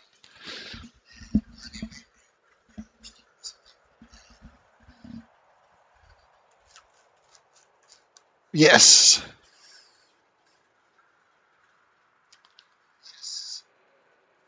Oh yeah. I mean, we could literally with that kind of movement rate. That is just almost absurd, and that's a very good point. We probably need to get on some ranchers. I got a couple of guys I could do ranchers with. Surely we could pull the city off of something to do some ranchers, right? Like this guy right here for starters. We could do that. And where else could we do a rancher that would not interfere with, well, okay, right here when we found it, which will be useful shortly. Um, do we have another city though? I don't want to do it in Rome because they building settlers for us. So no. So we either do it in Rome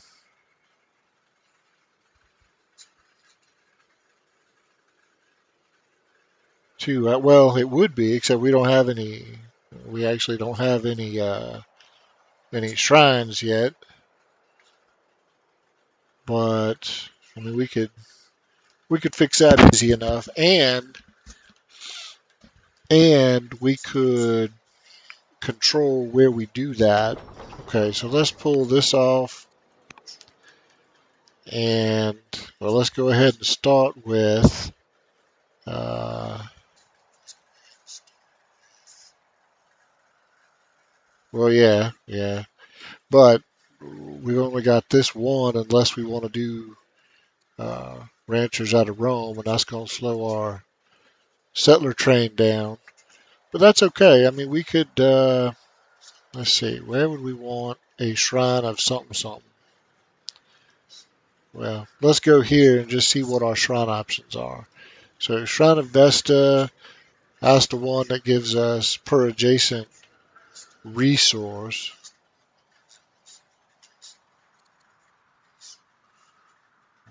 Okay, so pretty much there or here, either way. Shrine of Venus, gonna give us the +1 growth regardless. Don't really want to use that here though. Shrine of Vulcan, per adjacent lumber mill. Well, we could get a little bit of an adjacency there, but we don't have any trees here really. Or Shrine of Mars, uh, which gives us basically like a barracks. All right, well, let's do the Shrine of Mars right there. I mean, that's not. No, let's don't do the Shrine of Mars there. Let's do the Shrine of Vesta there. Okay.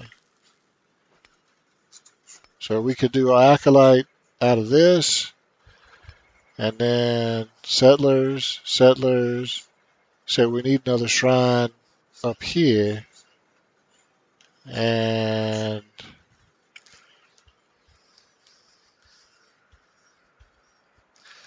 we'll figure something out with him next year. Okay. So since this doesn't work the way it used to, kind of thinking no to that. Um,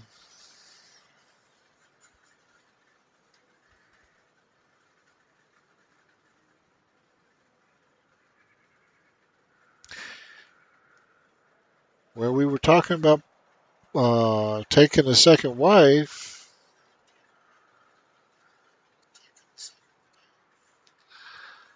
Is she still the scientist, right? Yeah. Can we?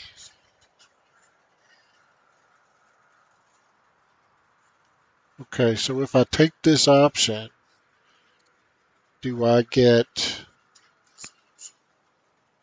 Oh, no, it just automatically.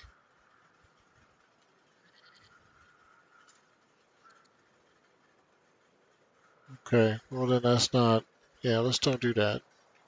If I could pick, that'd be one thing, but if I can't pick, then all right. Well then let's just go with blessed. Blessed give us. Uh,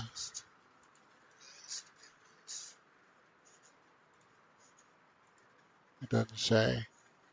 Well, I know it gives. I know it improves my stats. So yeah, okay, cool. All right. So you, what are you gonna do? Uh, well, you're gonna get to work on some mines for us because we could use some more metal for sure.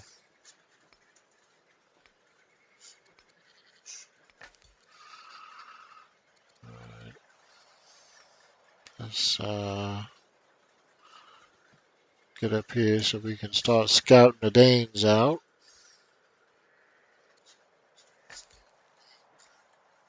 Get over here so we can start scouting the Numidians out.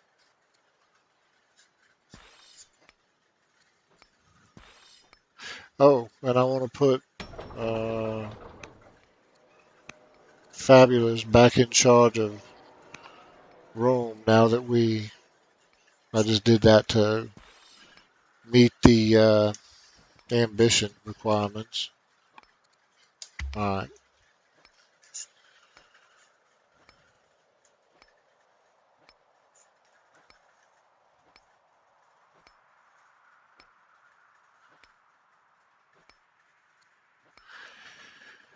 Well, kind of saw that coming. Carthage and the Danes.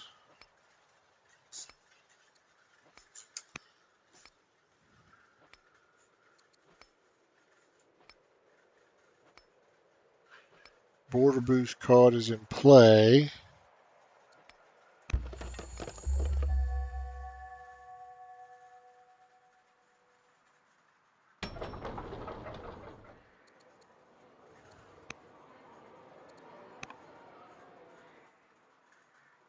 Okay, so you are going to build some kind of shrine somewhere. What are you recommending for us? The Shrine of Mars. Okay, I'll take that recommendation.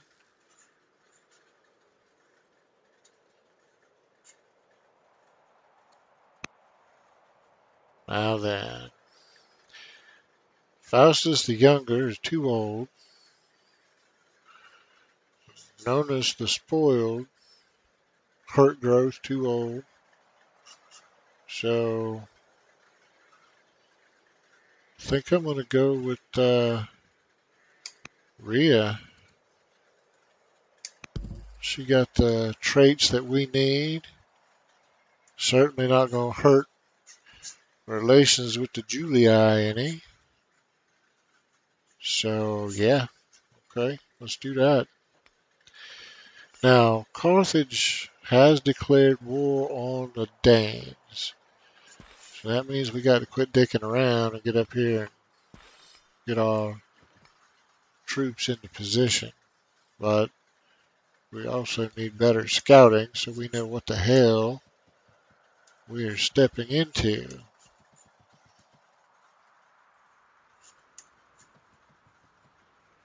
Okay, well, there's at least one other Danish camp up here for sure. This one, let's look at the approaches. So we actually don't want to approach this camp from the south because we'd be making cross river attacks and all that crap. This is much better.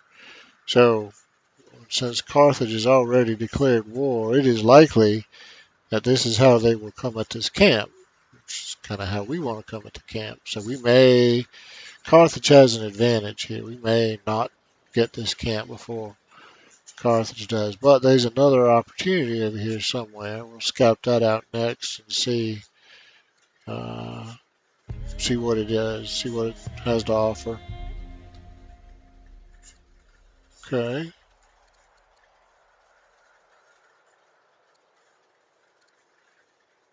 We gave her philosophy, so let's, yeah, okay.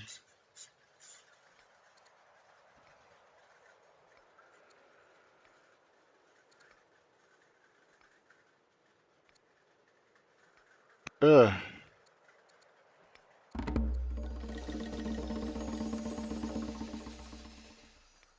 yeah, man.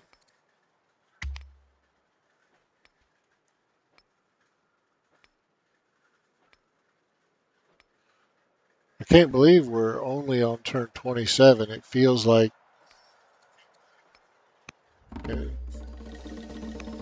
we've made more progress than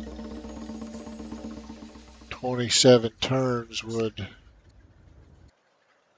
allow for, but I'm not going to complain.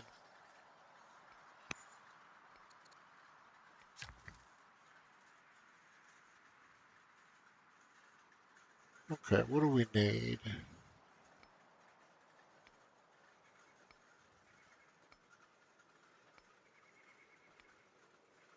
Well, the economy could use improving on all fronts, to be honest.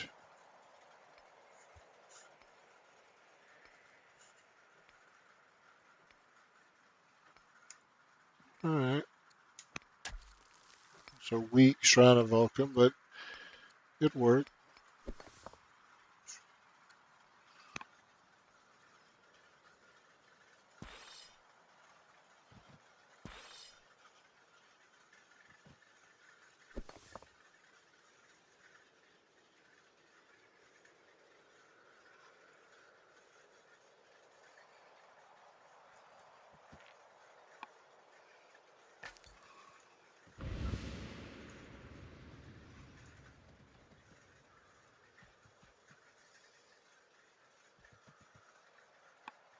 Okay. What last is ripe for the picking.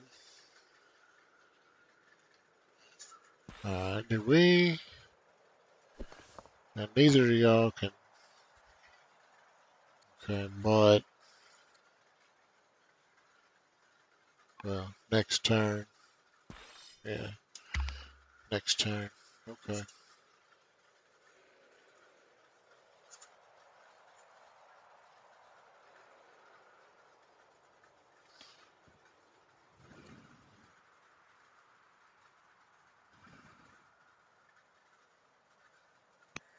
cool,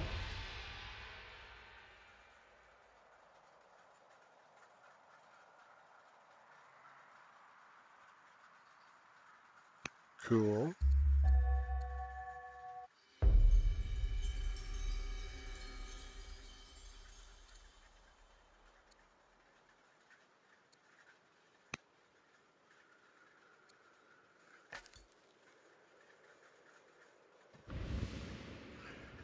Oh, look at the Danes. All kind of goodies up here.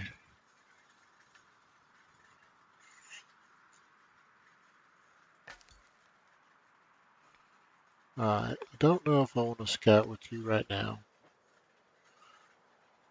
Because getting our guys into position just feel like the better play.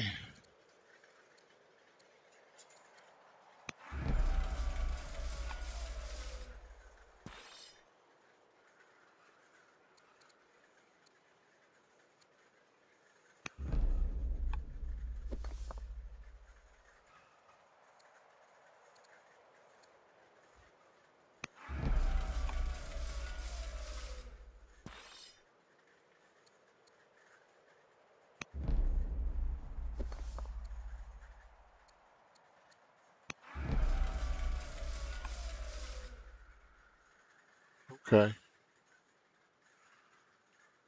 Oh, I think we're pretty well ready to rock and roll.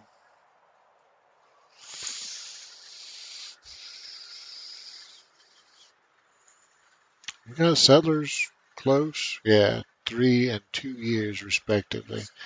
So we want to shore this up. Settler over here for sure. And we can backfill this later. I ain't worried about it. This one, priority. Yeah, okay. That give me a general plan of what to do with those settlers when they come out.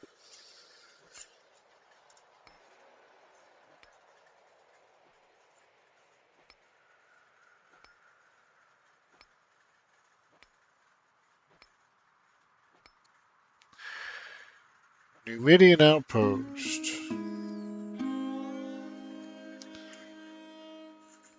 Well, I already no. Okay, let's don't do that then. All right. Oh, and look at them. Now that was just very timely. Very timely. I like that. Okay. Let's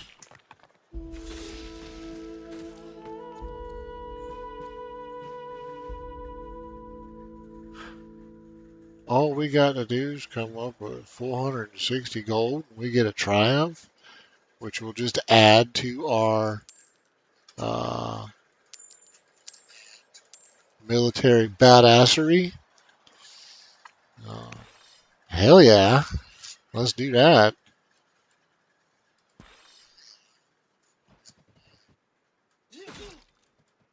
What does that give Rome?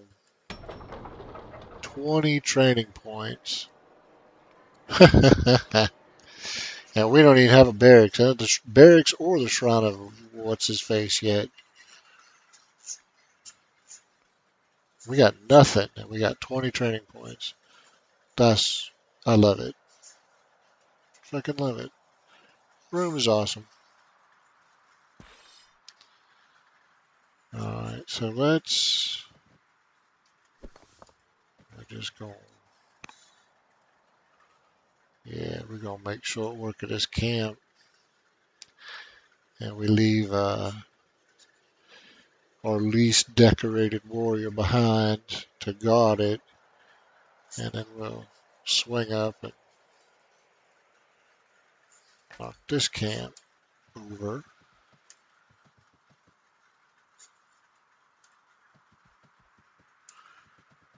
Well, how about that? Okay.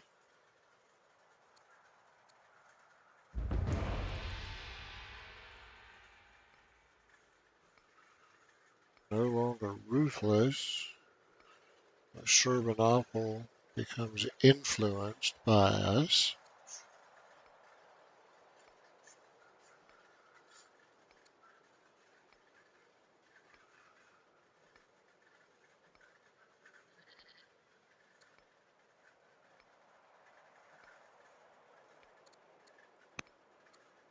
Oh, that worked for me.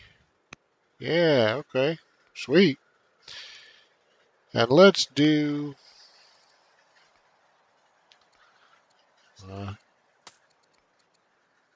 we gotta start doing some trade missions. Keep those relations up. We want everybody to play nice till we're ready to not play nice.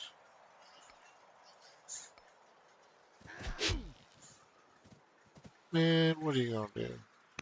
Nothing.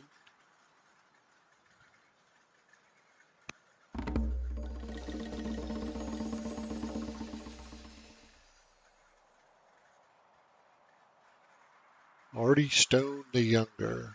That's a unfortunate name.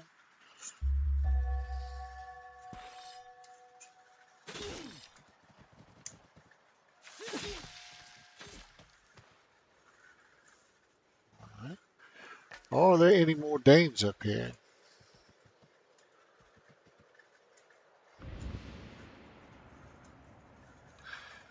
there are. Good to know.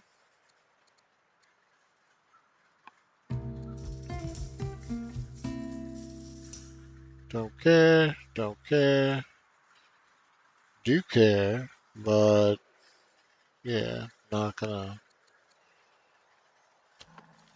try for it.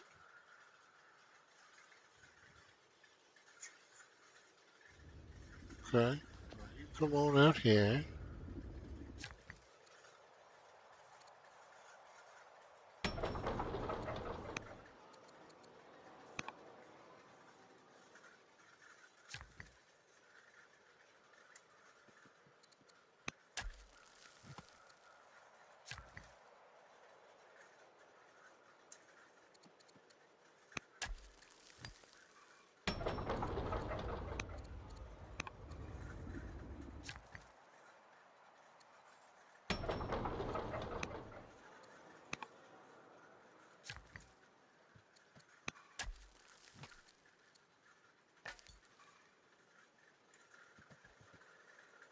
Get you in hiding.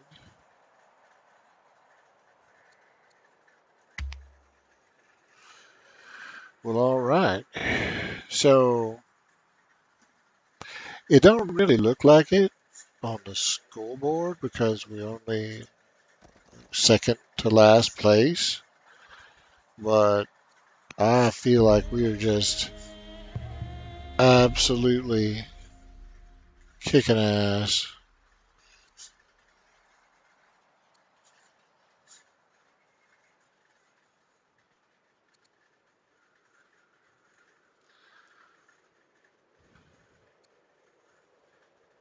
No, well, no, because uh, I don't want to hurt relations. I mean, we already don't have great relations with our own pagan religion. I don't want to hurt it. So let's do that. We're going to take the border bump. We're going to move the settler up here. And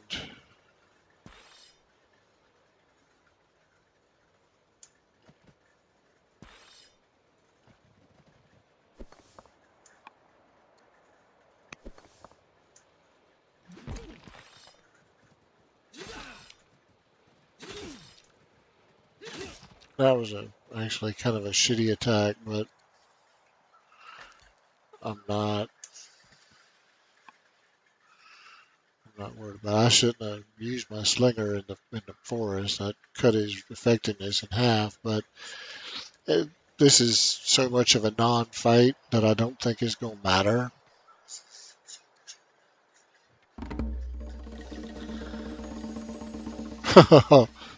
Oh my God. Oh, I don't care. We got to sell our own grandma. We're going to get that.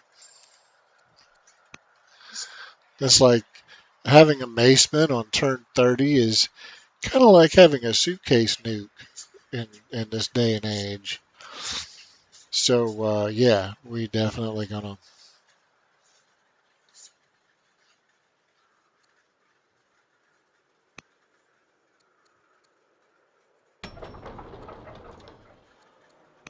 What we got? Rome. Oh, and very timely. We're going to build another settler. And then next year, we're going to use the maceman to just crush the life out of this little asshole.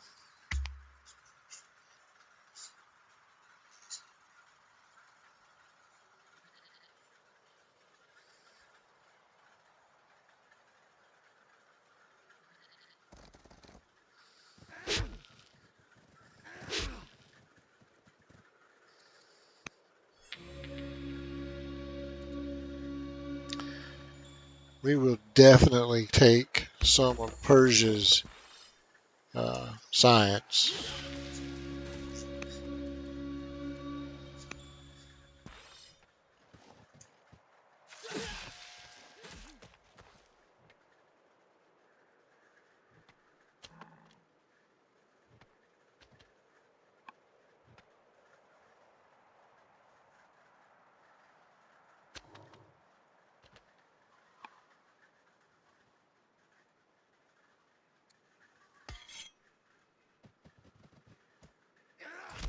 Smack him upside the head.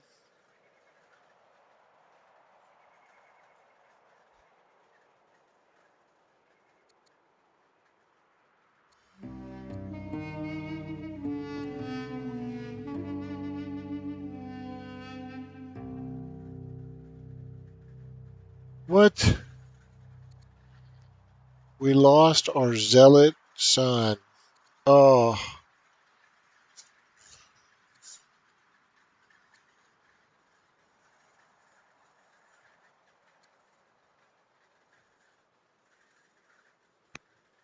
man, son of a bitch. Okay, well, we got the new kid, Princess Tulia.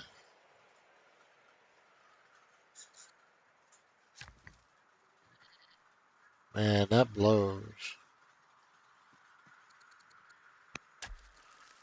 Oh, we're looking forward to those 5 and 6 move badass warriors.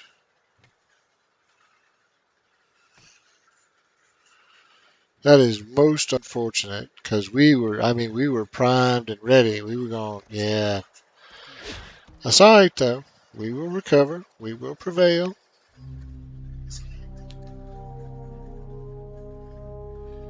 Well, the ambassador just gonna have to be disappointed because we need to boost relations with everybody, and yeah, so she just gonna have to suck it up.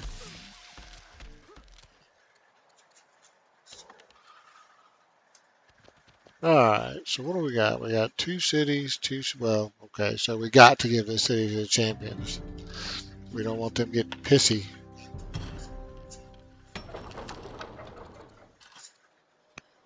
Yeah, don't want them getting pissy.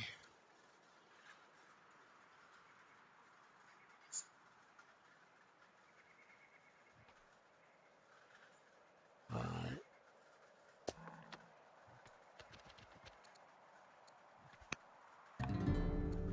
don't want you getting pissy either.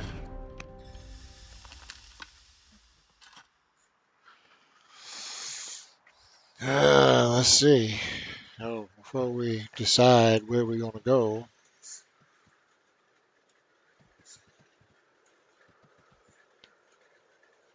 Okay. Well, in that case, I'm thinking we go here. We're going to continue trying to uh,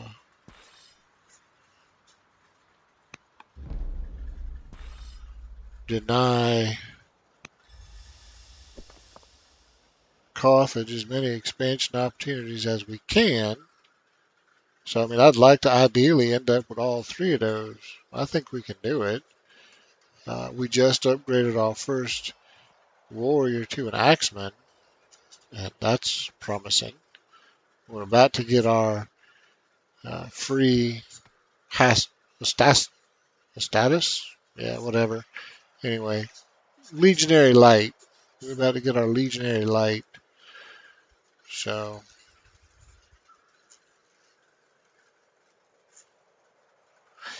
definitely, I mean, because war will almost surely come with Assyria at some point, and having a good champion city out there, or and even if not, then Persia's right fucking here. So one of the, well, actually everybody right here. So yeah, this is just, we're gonna have to build troops here. This city is going to come under threat from somebody sooner rather than later. So we just take care of it.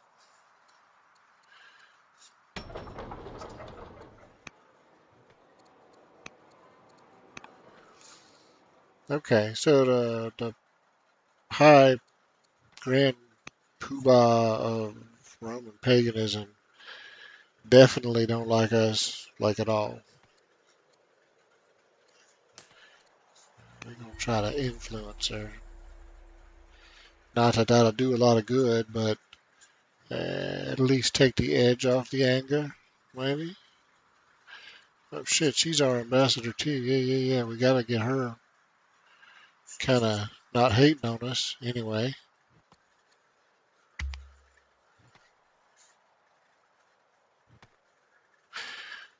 Good news, Acolyte's starting to finish up. 2 years from now, we'll have that. Yes, you dick. I see you down there. We gonna send our maceman.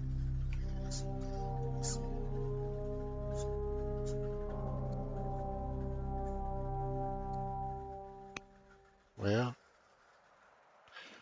unfortunate, but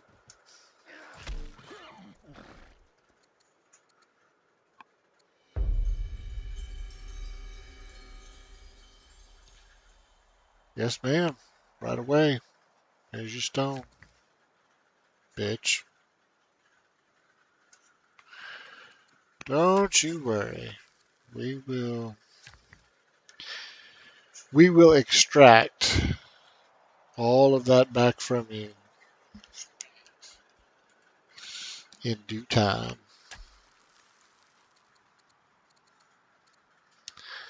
Wait, was I sitting on a mine and just walked off of it to go mine something else?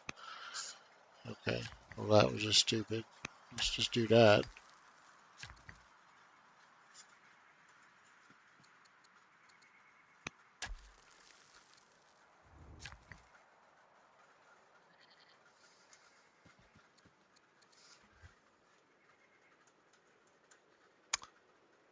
Well,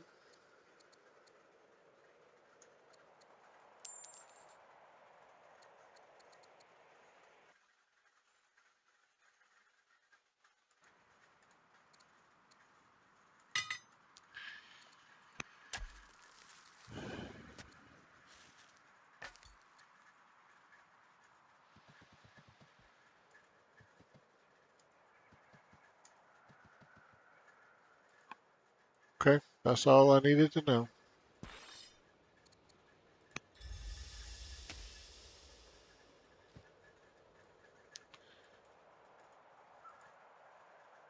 No,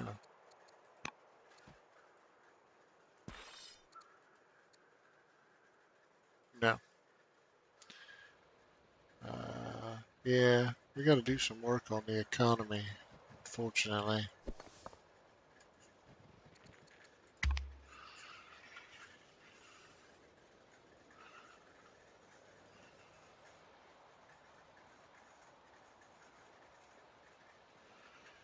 Easily fixed, but still got to be fixed.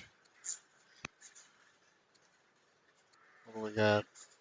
We don't have any cards in the queue.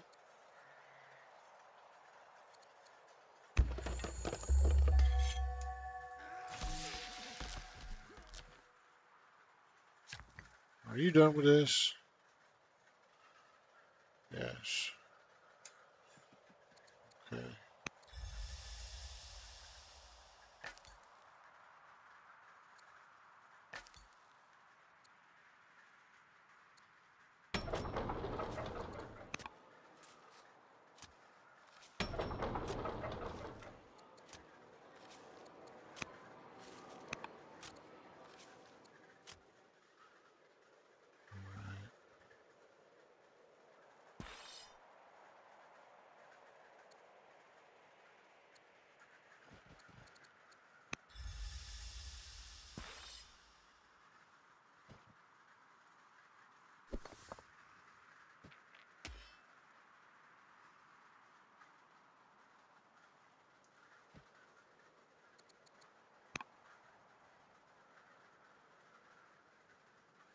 Okay.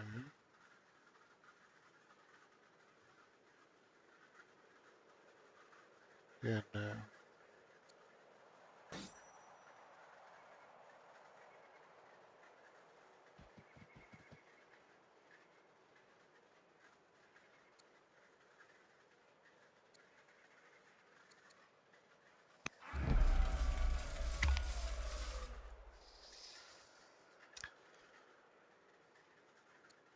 how are we doing?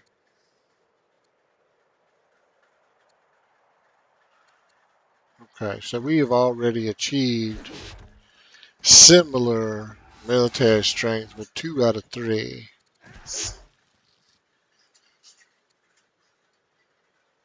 Good. Persia and Carthage going to war.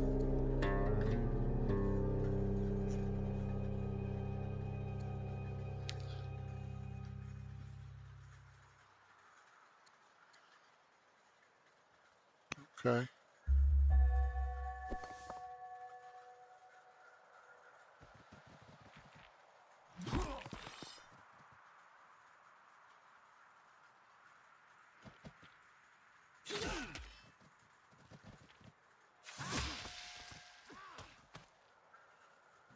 That'll work.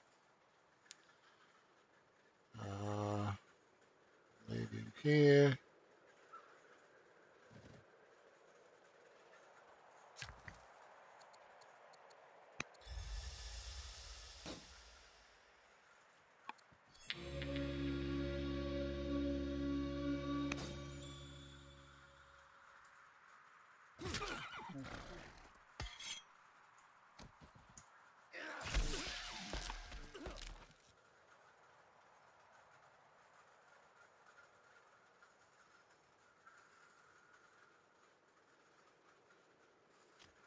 Okay.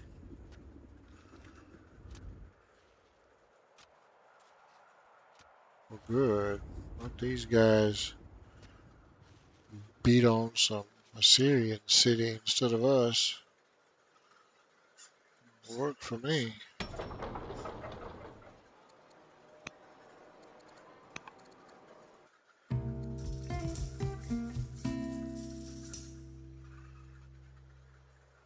Yeah, fuck you, Persia. We don't care. It says you're stronger, but I'm not sure I believe it.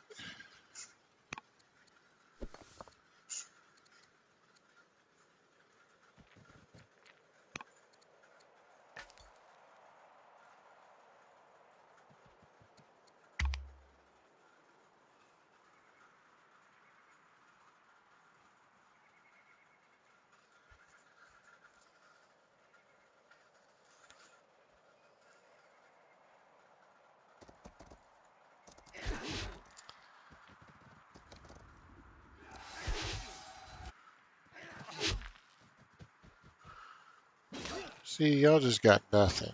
What's that? Zoroastrianism, founded in Activision. Now, see, that's what we like to say right there.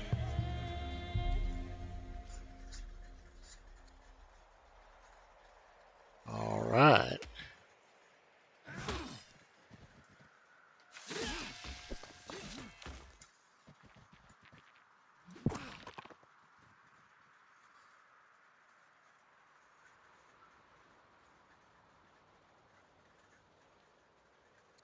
Let's see.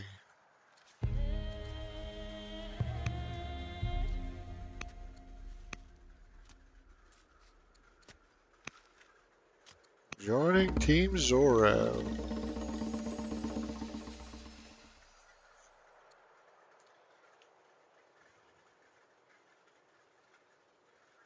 Uh, we need what? 390 gold.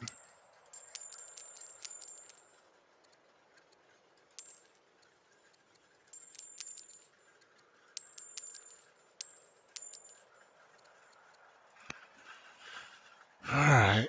Well, we don't have a. Our economy kind of sucks at the moment.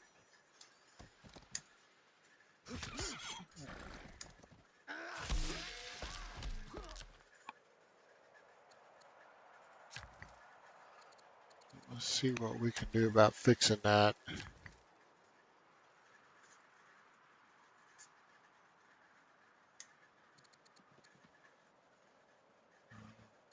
We don't have. We don't have labor force yet, so we need some of that and effing soon. Okay. Yeah, that's why. Yeah, because we got the 6 connected cities ambition that we haven't been able to gain ground on, specifically because we don't have the right tech. But we got good research, so I mean, I think we can. All right, well, we're going to take the free chariot, even if it means waiting a bit to get.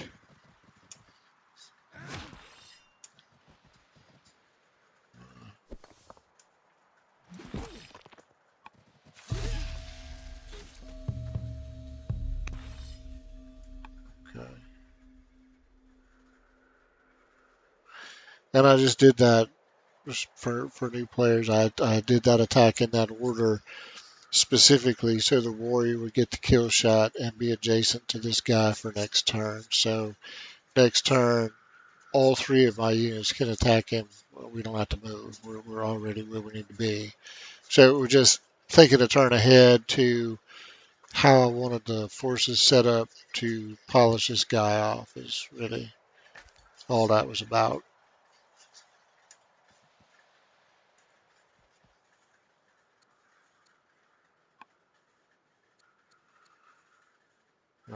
My sister-in-law and the ambassador and the head of Roman paganism are going to get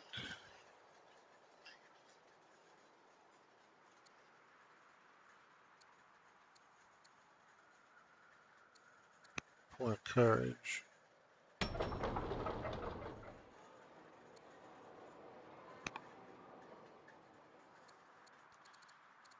Let's see who we can appoint.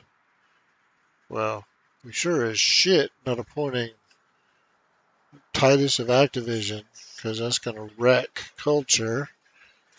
I would like to appoint somebody other than another Julii because families tend to get pissy if they get excluded. But the only non-Julii choice that's worth a damn is this guy. Okay, well, his relations would definitely be helped. He's not the best choice, but he's the best choice of the landowner's family. So we'd do it.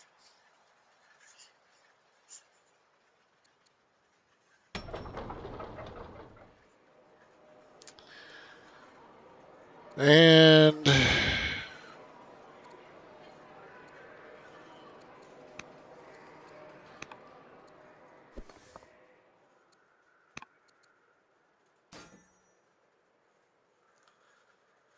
all right, well, let's see.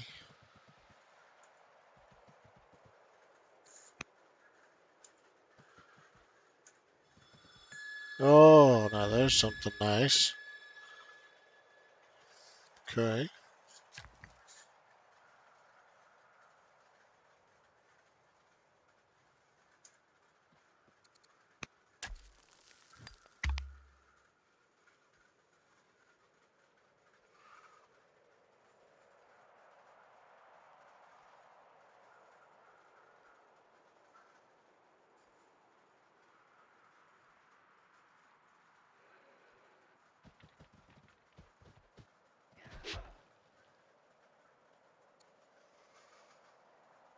Okay, so Persia declares on Carthage.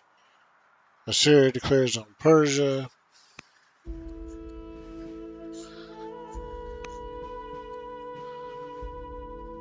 Yuck.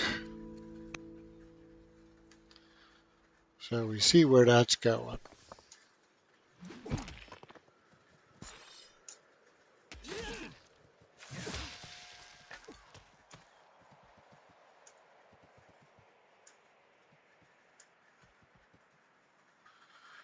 Well, my lord, how far does this go?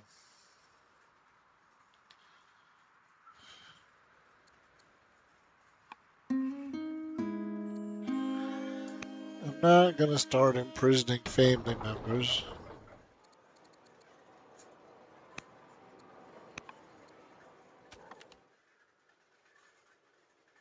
Okay.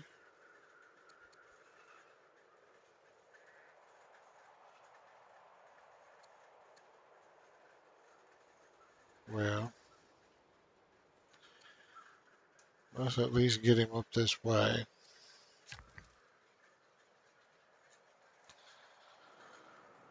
What did we...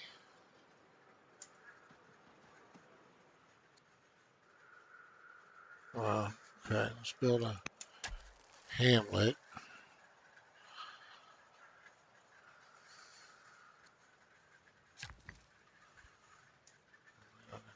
Oh, well, not there.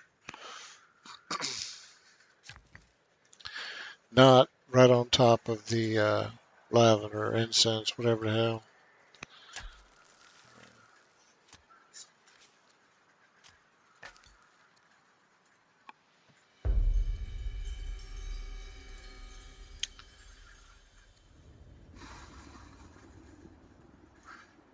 Yeah, I could use the axeman. Can I afford the axeman?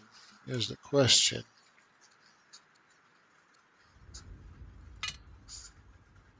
How much do I need? I need one more. Okay, yeah. Well, we're not going to let that get in the way.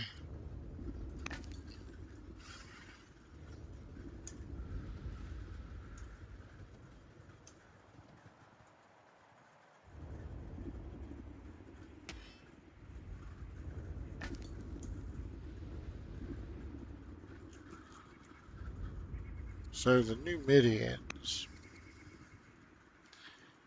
much weaker. This may be the only Numidian site that there is. Uh, it's a pretty good city site. I've already got troops down here to take it out. I mean, they are Team Zorro, though, so I don't know if that by itself is enough to keep them around, but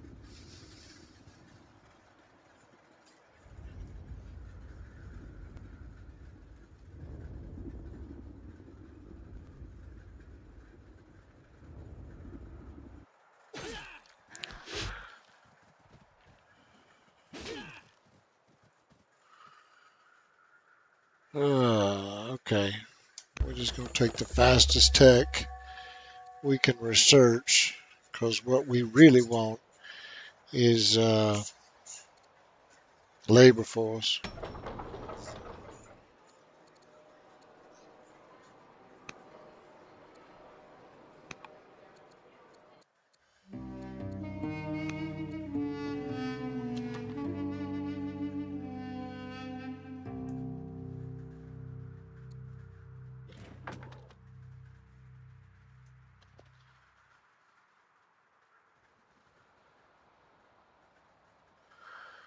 Yeah, so we'll build cities here and here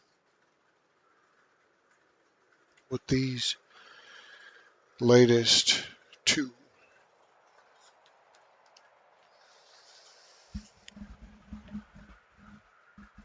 Now, unfortunately,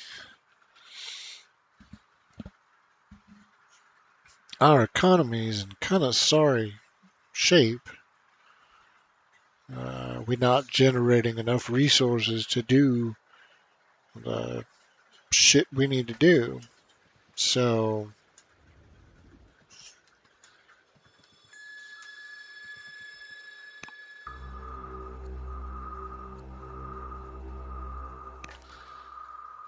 we are certainly taking that.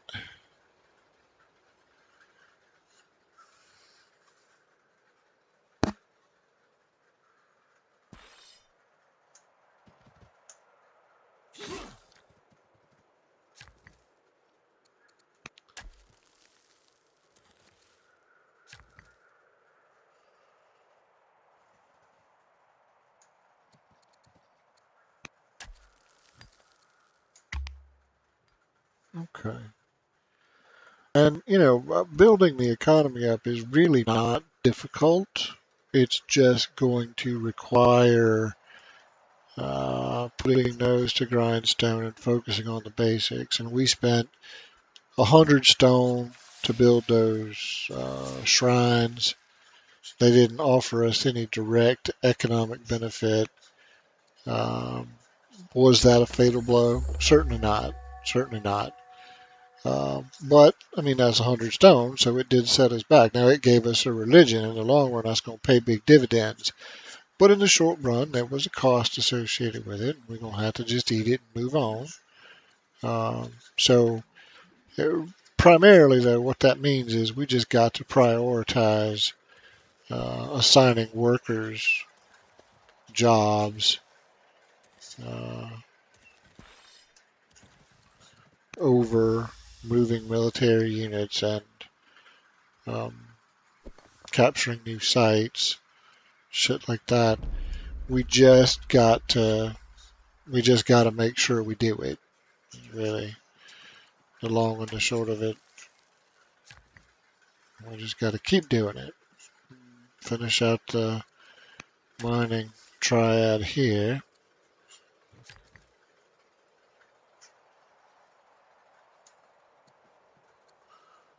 Okay.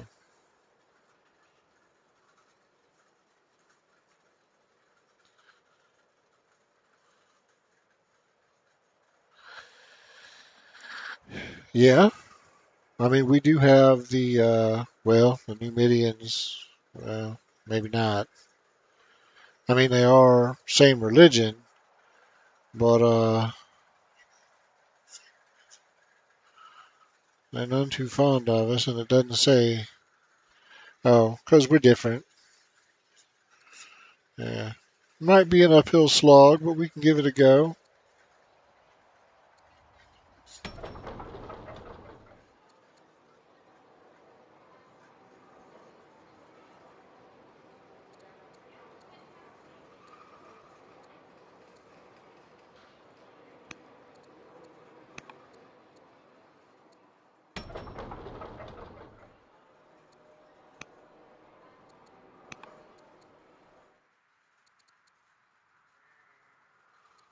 No, don't care, don't care, don't care.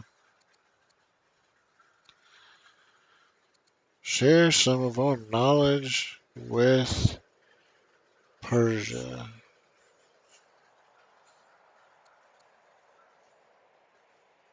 They're similar competent, so it wouldn't really matter a whole lot.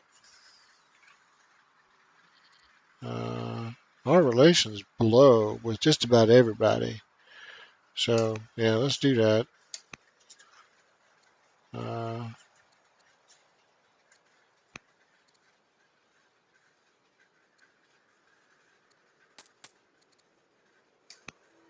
let's do that.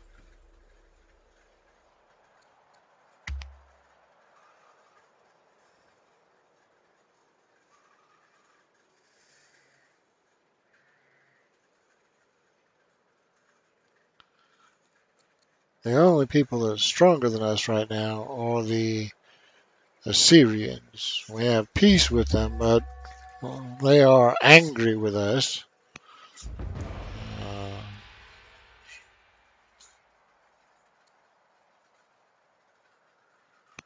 yeah, we're not doing it. So, trading with our enemies, ambassador, because she's pissed off at us, so that's affecting relations with everybody else.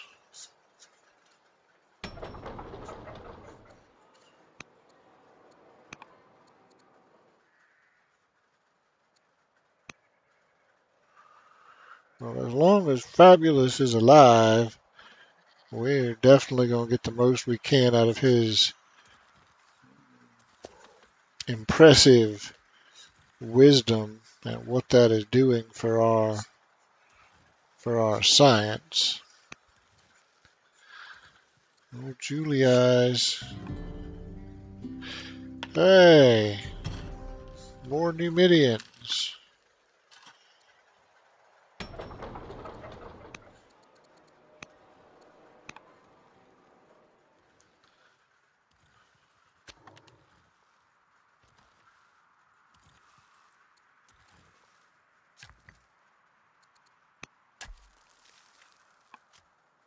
All right. How many cities do we have at present? So this will be 9. and we pretty well had to stop building settlers. We just ran out of resources, and I'm not gonna get into the buying and selling game. I'm gonna fix my economy because that's what I advise other people to do, and I'm taking my own advice. So we had to press pause on building settlers. We still got one in the pipeline, and that'll give us our 10th city. Um, but we've got a couple sites under guard already. Um, and we'll have a couple more. And it looked like, I mean, well, no, I can't say that. Yeah, there's still one more civ that we haven't met. Now, it's possible that they tucked over here into this corner behind the Numidians, but I find that unlikely. So probably they up here somewhere, and we just can't get to them, and they can't get to us, and that's why we haven't met them yet. Um, Seemed like if there was another civ over here, they would have been making a play for these Numidian camps, unless they just completely hosed by geography. So probably this is all us, in which case this is our little playground, and we're going to just be able to grow into it, and we'll be huge before we even have to turn our attention to our rivals. But before we get too far ahead of ourselves, let's just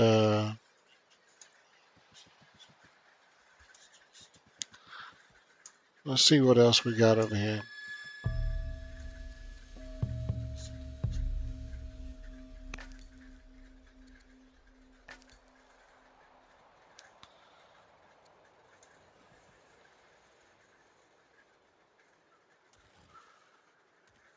Okay. Yeah, I'm liking this.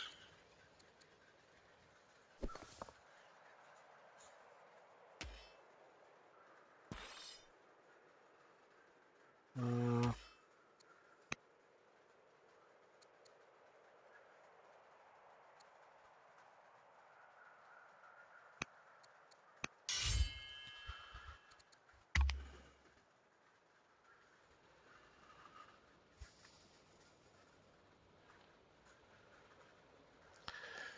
so, I mean, I don't know I don't know if this has been fully conveyed to people watching the stream, but from my perspective, it basically just feels like Rome is playing itself. There's really not much for me to do or even think about.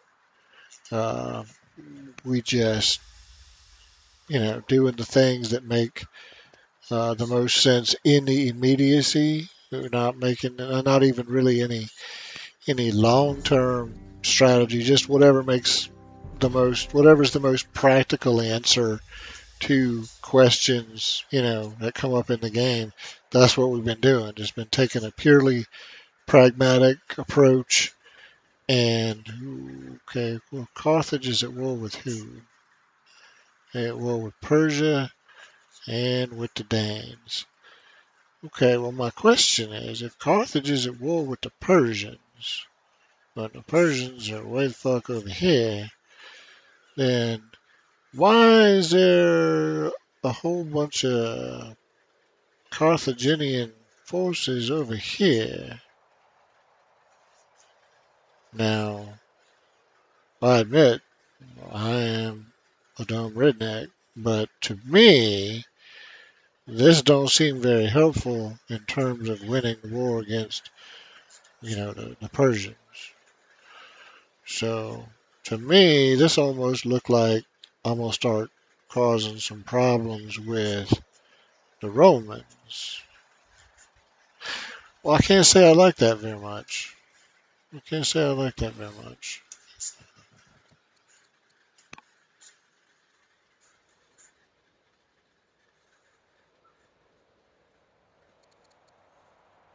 Very similar, stronger, similar.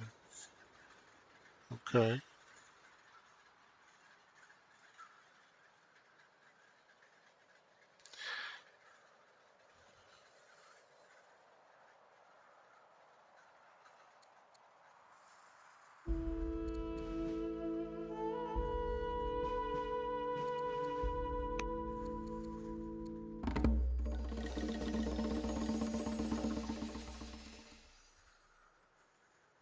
Sure, let's take another wife. Why not?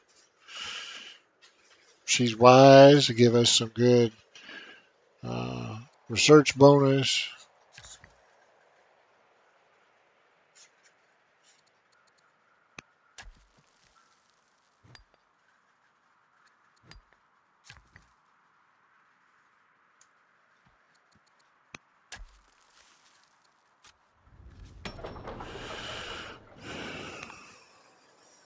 And I tell you what,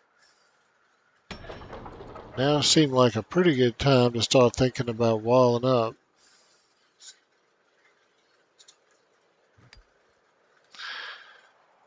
I'm not saying they're gonna attack. I'm just saying it certainly seems unusual to have that kind of a force.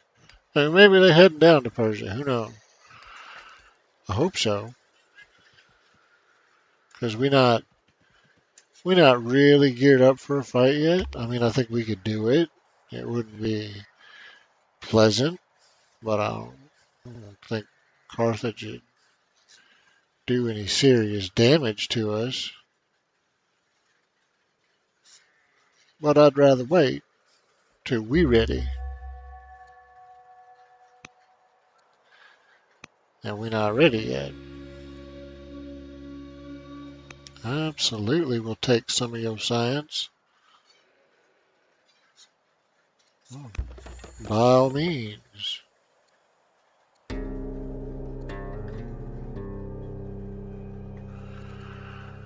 Now, see, that's just going to blow.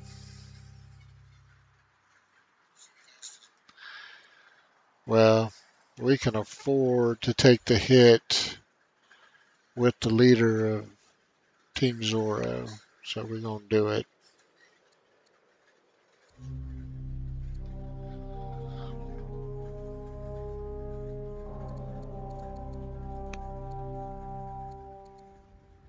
Yeah, okay. Because everybody basically hates us except Carthage at the moment. And Carthage is the one with the big army on our border. So, not really sure how I feel about that.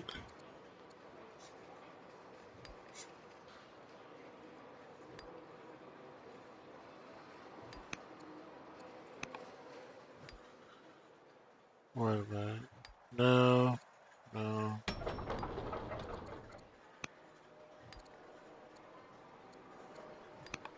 Well, are you walled up? Yeah, okay, you are.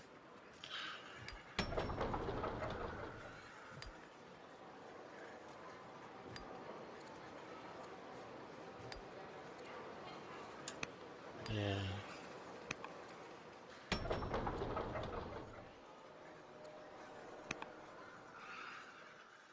Not much value in walling London. They're not any immediate danger, even if Assyria attacked, the attack would come here, not over here. But the walls plus the garrison give us a -1 to unhappiness. And, well, hang on. Do we have. Yeah, let's get some stonecutter action first, then we'll do that, and then the wall. Alright, that's better.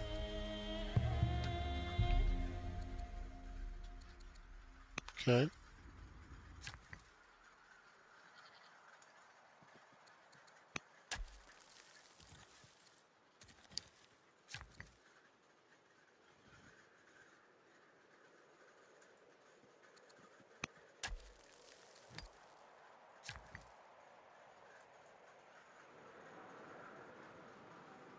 Yeah, I think we're just gonna mine that.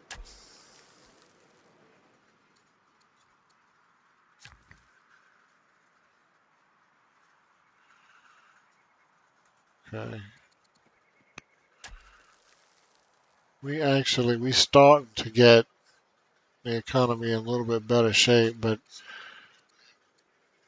still not where I want it.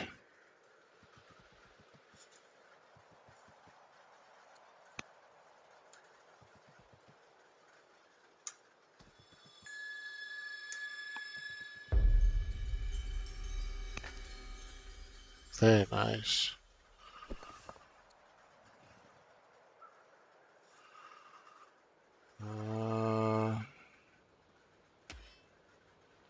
Well,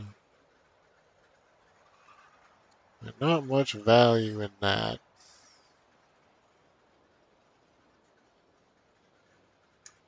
Okay.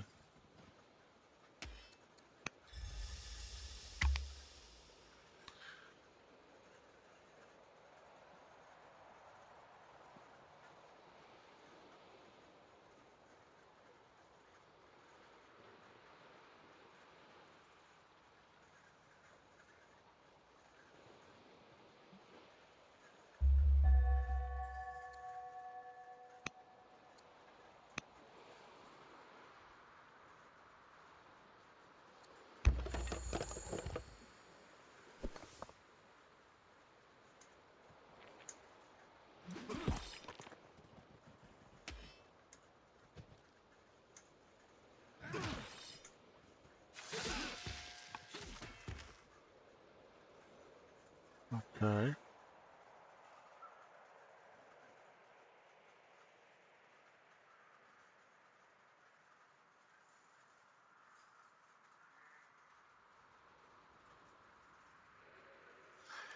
Well, that's going to be a problem.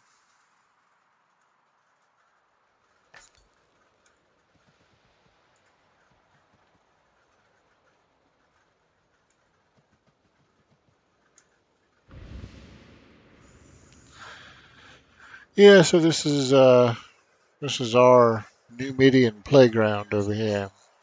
What that amounts to, and there's a bunch of them too at good city sites.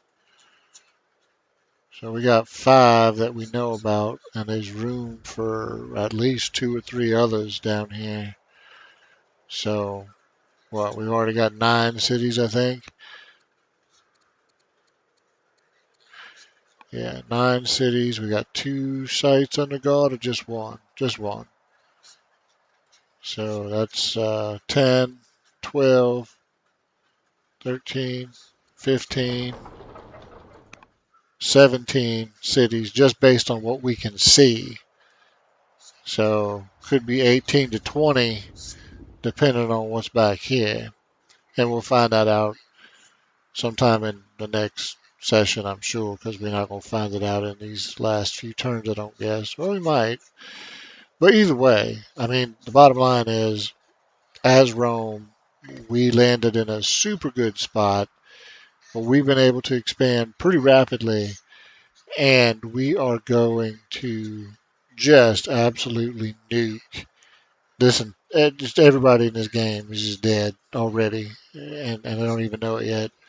Because we can get so many cities back here that nobody else has access to, that we're going to be able to grow so huge that it won't even be a contest. I mean, already we haven't done anything except build settlers and troops. I mean, that's it. Just build settlers and troops. And already we are knocking on the doors of the Carthaginians for first place just by doing regular expansion shit. So when we finally finish with the regular expansion shit and turn our attention to actually growing and, like really empowering the realm rather than just taking over barbarian sites, which is kind of like taking candy from a baby for Rome. Yeah, the other guys, they don't even have a chance. It's not even going to be a contest.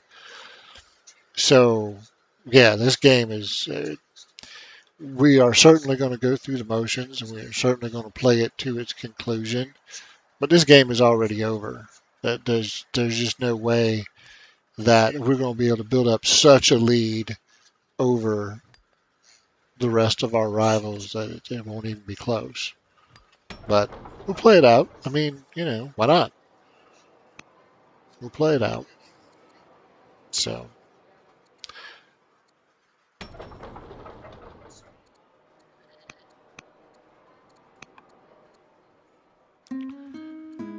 oh, we will totally do the Towers of Silence and whatever.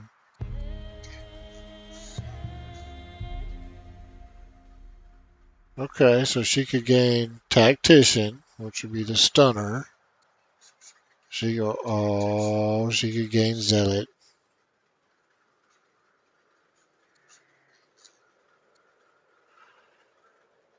The others aren't even worth considering. Zealot. Zealot is what we want. That's what our original heir was when she only 14 years old. Oh my God, with a damn 5 courage. Oh my Lord.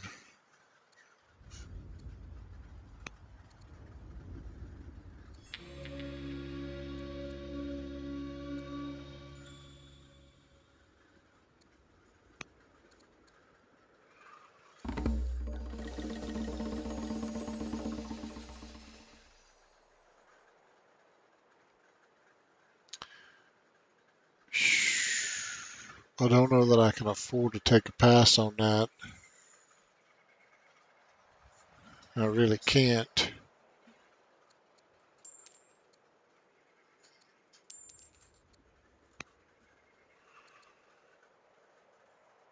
Okay, well, it wasn't as good as it could have been, but that wasn't bad either. Let's see what our new queen can do. Oh, because she's not 18, so she actually can't be the governor. So we're going to put the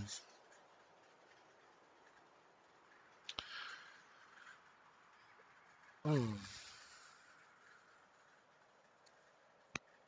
yeah, we're going to put the scientist in charge.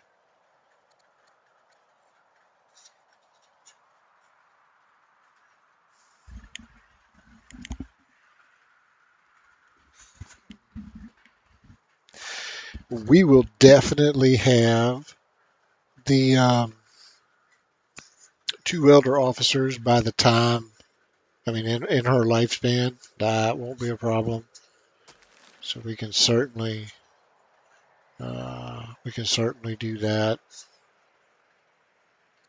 What do we need? We need 200 civics. Okay, we'll just set it.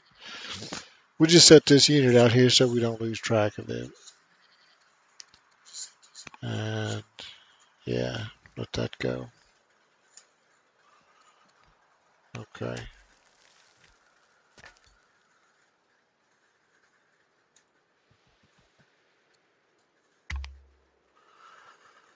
Now she is going to take some. Well, I don't know. I don't know. Getting ahead of myself. But we do have a couple of turns left.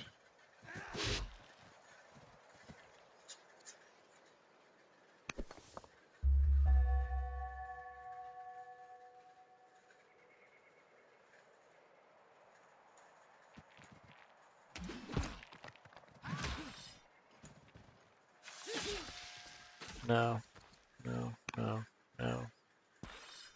Oh yeah, we got to, don't we? Okay, never mind.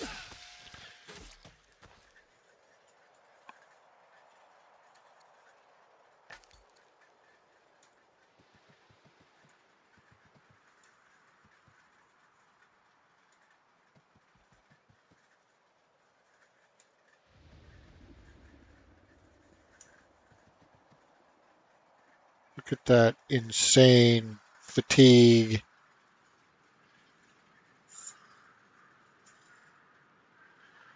I love it. I love it. Okay, so we're gonna come out here, crush the life out of this.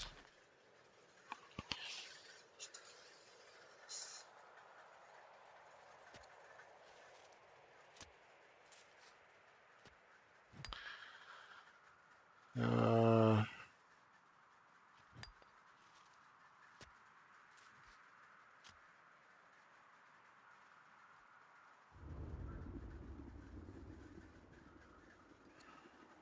okay.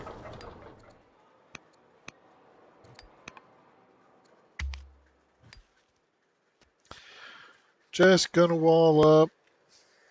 Walls count toward your total military strength. So we can do that. It doesn't look provocative. It helps us defend since we don't know exactly what areas are going to be trouble spots first, and so we just wall up. It'll make us look stronger. I mean, we will be stronger. That'll help us fight defensively more effectively, which is very cool when you do that.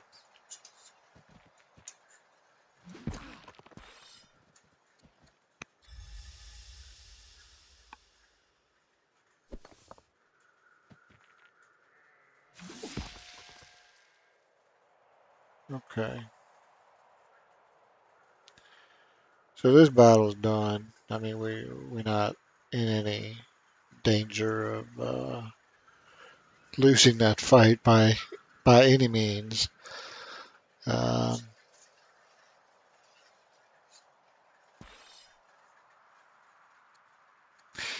yeah, our biggest problem is our troops can move so far. We don't have the orders to do it justice. I mean, we could only move a couple of units, like that far. So we,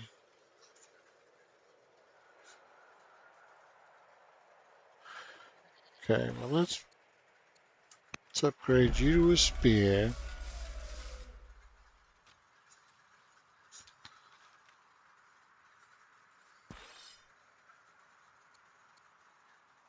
Let's upgrade you to a spear. We can upgrade you to an axe when you are fully healed. That's no problem. And what does that do? Similar, similar, similar. So we have already managed to get on an even footing militarily with all of our rivals that we know about. And again, I mean, all we have done to this point is just build settlers and troops. That's it. We haven't done anything fancy. We haven't done anything, unusual. We gave every city a starting worker to get them going, and we built settlers and troops. That's all we've done. So playing Rome is super easy in that regard. It allows you to maintain a wonderful focus, and yeah,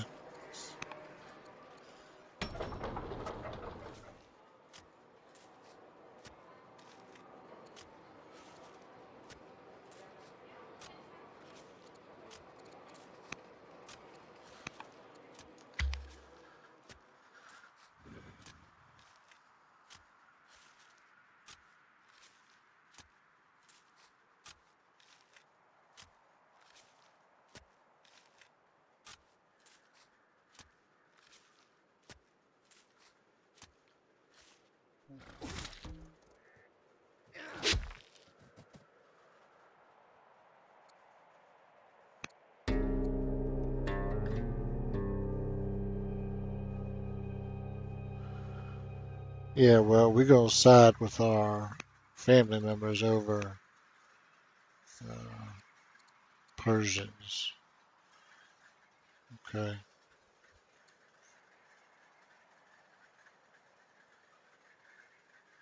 well, we still don't have the civics.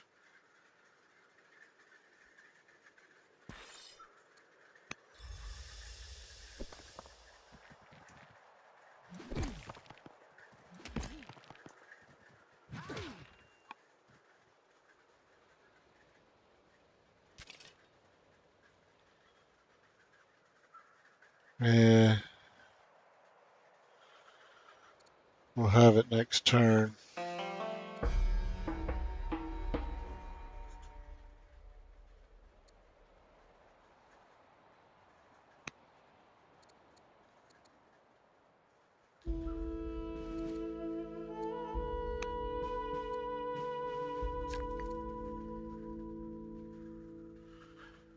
Tell you what, when she becomes old enough to actually assign next year to assign her as a general, she is going to be I mean, queen bad ass in the field.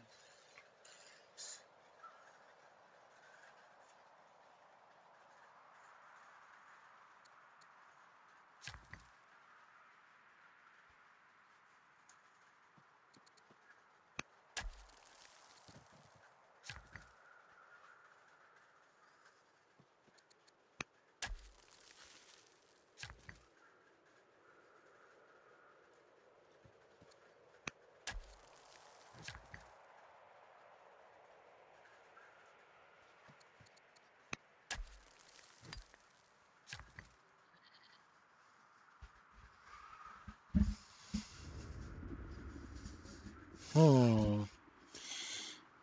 Well, let's yeah, let's keep building mines. We we're gonna need it, right? Oh, because we're out of orders. Shit. All right. Well, this is the last turn of our first 50 turns, and man, yeah, we're doing beyond well. Oh shit! I forgot to. All right, that was horrible. We almost lost a guy.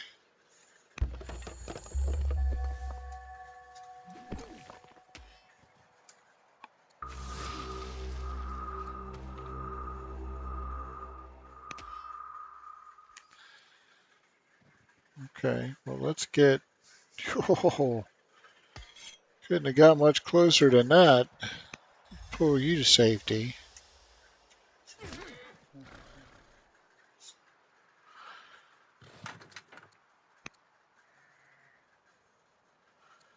Queen Tulia the New. +2 movement, +21 attack strength, 6 XP per turn, and a 10% chance to enlist on kill. Look at that.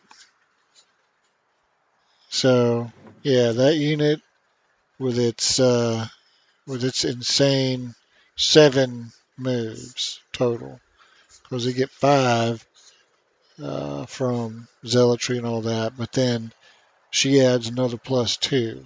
So, yeah, this chariot just pretty much just to go anywhere. So that's pretty handy. And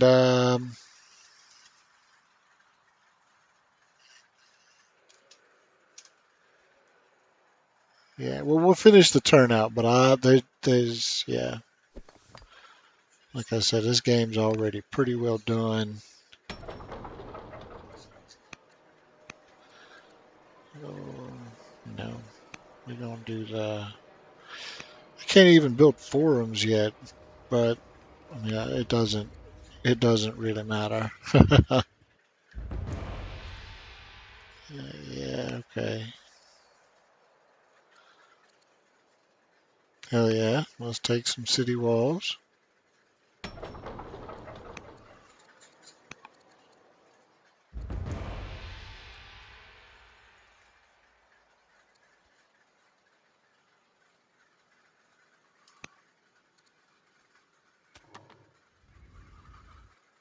And we will.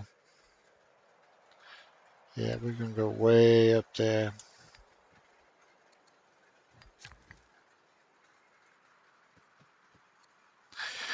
Okay, so that was our first 50 turns with Rome. Now, I mean, obviously we didn't do anything other than expand, and we are not going to do anything other than expand until we got all these Numidian cities, campsites we got to clear out. We still wrapping up a campaign against the Danes. That's about to come to an end. So we got barbarians to fight, and until we get that done, there's not much to be gained by turning our attention to our rival nations. But when we do, yeah, we're going to be in such a strong position that it's not even going to be funny. So off to a great start. We expanded like crazy. We got 9 cities with a settler on the way and another side on the guard. We probably gonna end up with close to 20 cities before we even attack any of our neighbors.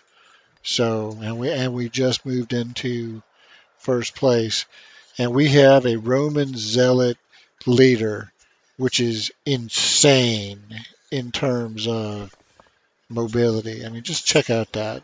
That is just something that should strike fear in the hearts of everybody. That's amazing. I love it. So, and she's young. She just turned 18. We're gonna have her for a long time, I hope. Here's hoping she has a long, prosperous life, and we're just gonna absolutely ride roughshod over everybody. All right, but I'm gonna stop here. Save this off. We'll continue this game along with all the others, and that's the first 50 turns of Rome. I'll see you guys later.